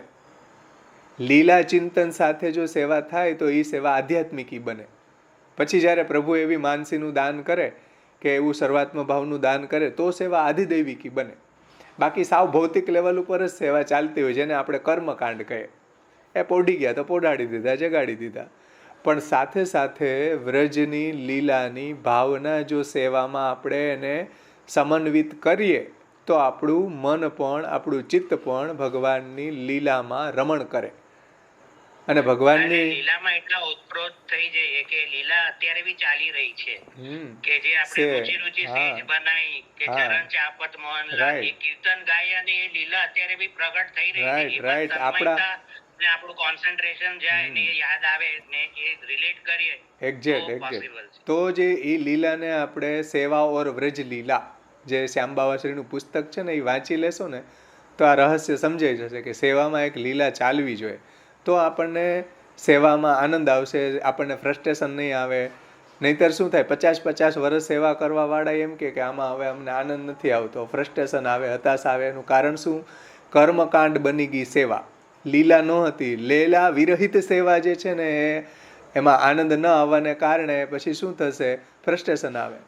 એટલે લીલા વિરહિત સેવા જે છે એ લીલા વિરહિત ન હોવી જોઈએ, લીલા સાથેની હોય તો આપણે એને એન્જોય કરી શકીએ. કે જે લીલા વ્રજમાં પ્રભુએ કરી હતી એ જ લીલા આપણા ઘરમાં પણ ચાલી રહી છે. દ્વાપરના એન્ડમાં ભગવાન પ્રગટ થઈ અને લીલા કરી, ગાયો ચરાવવા પધાર્યા. તો એ દ્વાપરના એન્ડમાં થઈ આપણા ઘરમાં કઈ રીતના ચાલશે? જ્યારે આપણે ઠાકોરજી ગાયો ચરાવીને પધારે, આપણે અનોસર કરાવીએ અને ઉત્થાપન કરાવીએ, ત્યારે જ્યારે આપણે કીર્તન ગાઈએ કે ઝુક રહી સુન મુરલી કી ટેર, આગે ગાય પાછે ગાય, ઈત ગાય ઉત ગાય, ગોવિંદ કો ગાયન મેં બસ વહી ભાવે. તો એ વ્રજની લીલા દ્વાપરના એન્ડમાં જે પ્રગટ થઈ હતી એ નિત્ય આપણા ઘરમાં પણ થઈ રહી છે, આપણા ઘરમાં પણ ચાલી રહી છે. એની ફિલિંગ કીર્તનથી આવશે. એટલે શ્યામબાવાશ્રીનું એક પ્રવચન હતું, નંદ મહોત્સવ ઐતિહાસિક પાસું નથી, શાશ્વત પહેલું છે. હા, નંદ મહોત્સવ કોઈ ઐતિહાસિક ઘટના નથી કે દ્વાપરના એન્ડમાં થઈ ગઈ, એવું નથી. આપણા ઘરમાં પણ નંદ મહોત્સવ થઈ રહ્યો છે. એ શાશ્વત પાસું છે, નિત્ય ચાલી રહ્યું છે. સમજમાં આવ્યું ને? તો એ જે સાયકલ જો ચલાવવું હોય આપણે સેવા અને કથાનું, તો સેવાની અંતર્ગત આપણે વ્રજભક્તોના ભાવોનું ભાવન, ભાવો ભાવનયા સિદ્ધ સાધનમ નાન્ય દિશ્યતે. આ જ સાધન છે, બીજું કોઈ સાધન નથી. એના માટે અષ્ટસખાઓના કીર્તન એટલા જરૂરી છે. જે રીતના આપણને જો શીખીને આવડે, રાગ તાલ દ્વારા આવડે તો બેસ્ટ વેલકમ મહાપ્રભુજીને અને ઠાકોરજીને કુપરી છે. પ્રયાસ કરવો જોઈએ. ભગવાને આપણને ઇન્દ્રિયો આપી તો આપણે એને શીખવું જોઈએ. ન શીખી શકતા હોય, કોઈ આપણા જીવનમાં એવું ઓકેઝન ન આવ્યું, તો આપણે એને આપણા જે રીતના આપણે લીલાને ગાઈ શકીએ એ રીતના ગાવી જોઈએ. ન ગાતા આવડે તો વાંચી જવી જોઈએ. એનું ચિંતન થવું જરૂરી છે. એમાં સૌથી પહેલાં તો આપણે એને શીખવા જોઈએ કીર્તનોને, તો લીલાનું આનંદ આવે આપણને. આપણા ઠાકોરજીને પણ આનંદ આવે. આપણા વાર્તા પ્રસંગોમાં પણ આવે કે ધોંધી કીર્તન ગાતા હતા તો તાલ આપી દીધો, હે ને? નવનીત પ્રિયાજી. હા, નવનીત પ્રિયાજીએ તાલ આપી દીધી. કેટલા મસ્કુલ ઠાકોરજી પણ થઈ જાય કીર્તનમાં. આપણા અષ્ટસખાઓ વગેરે ભગવદીઓના કીર્તન ગાય તો આપણા ઠાકોરજીને વ્રજનો મૂડ આવી જાય, વ્રજનો મૂડ જાગી જાય કે વાહ, વ્રજની અંદર હું રહી રહ્યો છું એવું આપણા ઠાકોરજીને લાગે. એના માટે આ કીર્તન એટલા ઇમ્પોર્ટન્સ છે. નહીંતર આપણી સેવા છે ને એ ક્રિયાકાંડ, કર્મકાંડ બની જશે. એટલે મહાપ્રભુજીએ નિબંધમાં એક વાક્ય સમજાવ્યું છે કે સપ્રેમ ઇતિ અનુદ્વેગાર્થમ. જો આપણે પ્રેમ સહિત સેવા કરતા હશું તો ઉદ્વેગ નહીં થાય. નહીંતર આપણને ઉદ્વેગ, ટેન્શન કે હવે જલ્દી પૂરું કરો એવું થશે. ઘણા લોકો કહેતા હોય કે સેવા પતાવી દીધી. સેવા પતાવી દેવાની વસ્તુ નથી, સેવા એન્જોય કરવાની વસ્તુ છે. સેવા પતી કેમ જાય? એટલા માટે કે આપણું લીલા ચિંતન નથી ચાલતું, આપણે કર્મકાંડની જેમ સેવા કરીએ છીએ. એટલે મહાપ્રભુજી આજ્ઞા કરે છે સપ્રેમ ઇતિ અનુદ્વેગાર્થમ. જો સપ્રેમ કરતા હશું તો અનુદ્વેગાર્થમ, તો ઉદ્વેગ નહીં થાય. નહીંતર ઉદ્વેગ થશે. કોઈ પણ કાર્યમાં તમે જુઓ, સાયકોલોજીકલ, જે કાર્યમાં તમારે પ્રેમ ન હોય, જે કાર્યમાં તમને રુચિ ન હોય, જુઓ તમને એમાં એ કાર્ય તમે કેવું કરી શકશો? થાય ને? જે રસોઈ, માનો કે સેવા કરવાની છે, એમ ભાવાત્મિકા કરવાની છે સેવા. આર્દ્રતા આવવી જોઈએ. આર્દ્રતા છે, પ્રેમ છે, નહીં તો શુષ્ક થઈ જશે. હા, રાઈટ. રસ હા, લેડી બેનો, જો બેનો છે ને, બેનો સેવા, બેનો રસોઈ કરે પણ પ્રેમપૂર્વક જો રસોઈ ન કરેલી હોય ને તો રસોઈને જમવાવાળાને ખબર પડી જાય કે આમાં કાંઈ ઠેકાણું નથી. સમજમાં આવ્યું ને? એટલે કોઈ પણ કાર્ય તમે પ્રેમપૂર્વક કરો ને તો તમને એમાં ઉત્સાહ પ્રગટ થાય. દાખલા તરીકે તમે લગ્નમાં જુઓ, આખી રાત જાગો, આખી રાત ગધા મજૂરી કરો લગ્નમાં, હગાવાલા અરે મળીને વાતુના ગબગોડા ઝીકો, હવાર થઈ જાય. કેમ? મજા આવે, પ્રેમ છે એમાં. એટલે બાકી આખી રાત કોઈક જાગવાનું કે આપણને કોઈ જાગે? આખી રાત જાગે? લગ્નમાં સુરાપુરા થાય આપણે જાગવામાં, થાય ને? કારણ કે આપણને પ્રેમ છે. જે વસ્તુમાં આપણને પ્રેમ હોય ત્યાં આપણું હૃદય લાગી જાય. ત્યાં આપણને ટાઈમનો કોઈ જાતનો આપણે જોઈએ નહીં. જેમાં આપણને પ્રેમ હોય ત્યાં આપણને આનંદ જ આવ્યા કરે. ત્યાં ટાઈમે પણ આખા દિવસનો 12 કલાક હોય તો ક્ષણિક લાગવા માંડે કે ઓહો 3 કલાક વહી ગઈ. કેમ? આનંદ આવે છે. જ્યાં આપણને પ્રેમ નહીં હોય ત્યાં આપણને ઘડિયાળમાં ઘડીએ જોવાની ઈચ્છા થાય. કેમ થાય છે ભાઈ? ટાઈમ નથી જતો, આનંદ નથી આવતો. એટલે એવી રીતના સેવામાં છે. સેવામાં આપણને આનંદ આવતો હોય તો સેવામાં આપણને સેવાનો એન્જોયમેન્ટ આવે. જે મહાપ્રભુજી આપણને કહેવા માગે ને, સંયોગાનુભૂતિની ફિલિંગ જાગે આપણા હૃદયમાં. આ તો સાયકોલોજીકલ છે ને. તમે કોઈ બી કાર્યમાં તમને પ્રેમ હોય, જુઓ તમારો ઇન્વોલ્વમેન્ટ એમાં. અને કોઈ બી કાર્યમાં તમને જો પ્રેમ ન હોય ને તમે એ કાર્ય કરો ને વેઠ ઉતારતા હોય એવું લાગે. નોકરી ઉપર એવું જ લાગે. એટલે રેલિશ કરવું જોઈએ. ભાવેશભાઈ, એના 2 ઉદાહરણ છે. આપણને ડાયરેક્ટ લાગુ નથી પડતું. આપણે ગરબામાં જે બધા નાચતા હોય, હા, ગરબામાં બી એ આખી રાત નાચે લગભગ. રાઈટ. છેલ્લે તો 5-6 વાગ્યા સુધી નાચતા હોય. રાઈટ, એકદમ. કોઈ કમ્પ્લેન નથી કરી થાક લાગે છે. હા, કારણ કે પ્રેમ છે, મજા આવી રહી છે, એન્જોય થઈ રહ્યા છે ગરબા. એક્ઝેક્ટ. અને એવું જ ફિલ્મનું છે. પિક્ચર ગમતું હોય તો 3 કલાક ક્યાં નીકળી જાય ખબર નથી પડતી. સાચી વાત છે, બરાબર છે. કારણ કે જે મોબાઈલ છે અત્યારે જુઓ ને, લોકોને 2.5 કલાક મોબાઈલમાં 3 કલાક ક્યાં જાય ખબર જ નથી પડતી. હવે 3 કલાક સત્સંગ કરવાનું કયું હોય એ અમારાથી ન થાય. 3 કલાક બેસાય નહીં, અમારા પગ દુખે. કેમ ભાઈ પગ દુખે? મોબાઈલમાં પિક્ચર જોવામાં ક્યાંય પગ નથી દુખતા આપણા. સમજમાં આવ્યું ને? જ્યાં આપણી રુચિ હોય, જ્યાં આપણને પ્રેમ હોય ત્યાં આપણે નો ટાઈમ, નો અપીલ, બધું જ આપણે કાંઈ વચ્ચે આડે ન આવે. જ્યાં આપણને પ્રેમ નથી, જ્યાં આપણને આપણું હૃદય લાગતું નથી, ત્યાં આપણે બધું આ પ્રોબ્લેમ આવે. એવી જ રીતના સેવામાં પણ જો આપણે કીર્તનો સાથે લીલાને, કીર્તનોમાં બતાવેલી લીલા સાથે જો સેવાને એન્જોય કરીએ ને, તો આપણને સેવાને જે આનંદરૂપ બતાવી છે ને ગુસાઈજીએ વલ્લભાષ્ટકમાં, આનંદૈક સ્વરૂપાત તદધિભૂ યદભૂત કૃષ્ણ સેવા રસાબ્ધિ ચાનંદૈક સ્વરૂપસ તદખિલ ઉચિતમ હેતુ સામ્યમ હિ કાર્ય. મહાપ્રભુજી આનંદરૂપ છે. મહાપ્રભુજીએ પ્રગટ કરેલો સેવાનો સાગર પણ આનંદરૂપ છે, પણ એ આનંદની ફિલિંગ કેમ નથી આવતી? એટલા માટે કે સેવા કર્મકાંડ છે, લીલાનું અનુસંધાન વિરહિત સેવા છે. એટલા માટે લીલાના અનુસંધાન સાથે જો સેવા થતી હોય તો આપણને સેવામાં અનુસર કરવાની ઈચ્છા જ ન થાય. એટલે કરવા જોઈએ એવું મતલબ નહીં, પણ આપણને હૃદય એમ કે નહીં, હજી ઠાકોરજીને આપણે થોડીક વખત સેવા કરી લઈએ. કેવો આનંદ આવે છે પ્રભુના ઉત્સવનો, પ્રભુને કીર્તન બોલવાનો, ઠાકોરજીને શ્રૃંગાર કરવાનો. તો અહીંયા સુધી આપણે રાખીએ, આશ્રયનું પદ બોલી સમાપન કરીએ. આવતા વખતે જે થોડા ગ્રંથ બાકી છે, જે અહીંયા દ્વારકેશ લાલજીનો જે 30 શ્લોકનો ગ્રંથ છે એ જ હું લઈ રહ્યો છું, પણ એનો સેન્ટ્રલ આઈડિયા જે દ્વારકેશ લાલજીએ સમજાવ્યો છે એની બહાર કાંઈ વસ્તુ નથી. આપણે ચતુશ્લોકી સુધી પહોંચ્યા, એનો સેન્ટ્રલ આઈડિયા જોઈ લીધો. હવે ભક્તિવર્ધનીથી સેવાફલ સુધી આપણે જોશું આવતે વખતે. આશ્રયનું પદ બોલી સમાપન કરીએ. બીજા કોઈને કંઈ પ્રશ્ન હોય તો શ્યોર મને પૂછી શકો, ગમે ત્યારે કાંઈ પણ પ્રશ્ન. રાત્રે હું 1 વાગ્યા સુધી જાગતો જ હોય છે, પર્સનલ ફોન કરીને પૂછી શકો, નો પ્રોબ્લેમ, વેલકમ. ભાવેશભાઈ, એક રિક્વેસ્ટ હતી કે જો આપને અનુકૂળ હોય તો તમે અઠવાડિયામાં 2 દિવસ લઈ શકો, કારણ કે ગિરીશભાઈ વાર્તા તો સુંદર કરાવે છે, પણ ષોડશ ગ્રંથ સાથે વાર્તાનું સમન્વય કરીએ કે ભાઈ આ વાર્તામાં આ સિદ્ધાંત છે, એમાંથી આ વાર્તા બેસે છે, એ રીતે કરે તો બધાને બહુ હેલ્પફુલ થશે. રાઈટ. વાર્તાને સમજવાની પ્રક્રિયા એ જ હતી કે પહેલાં તમે ષોડશ ગ્રંથ સમજો. ષોડશ ગ્રંથને સમજવામાં જ્યાં આપણે એને એપ્લાય કેમ કરવું એના માટે વાર્તા છે.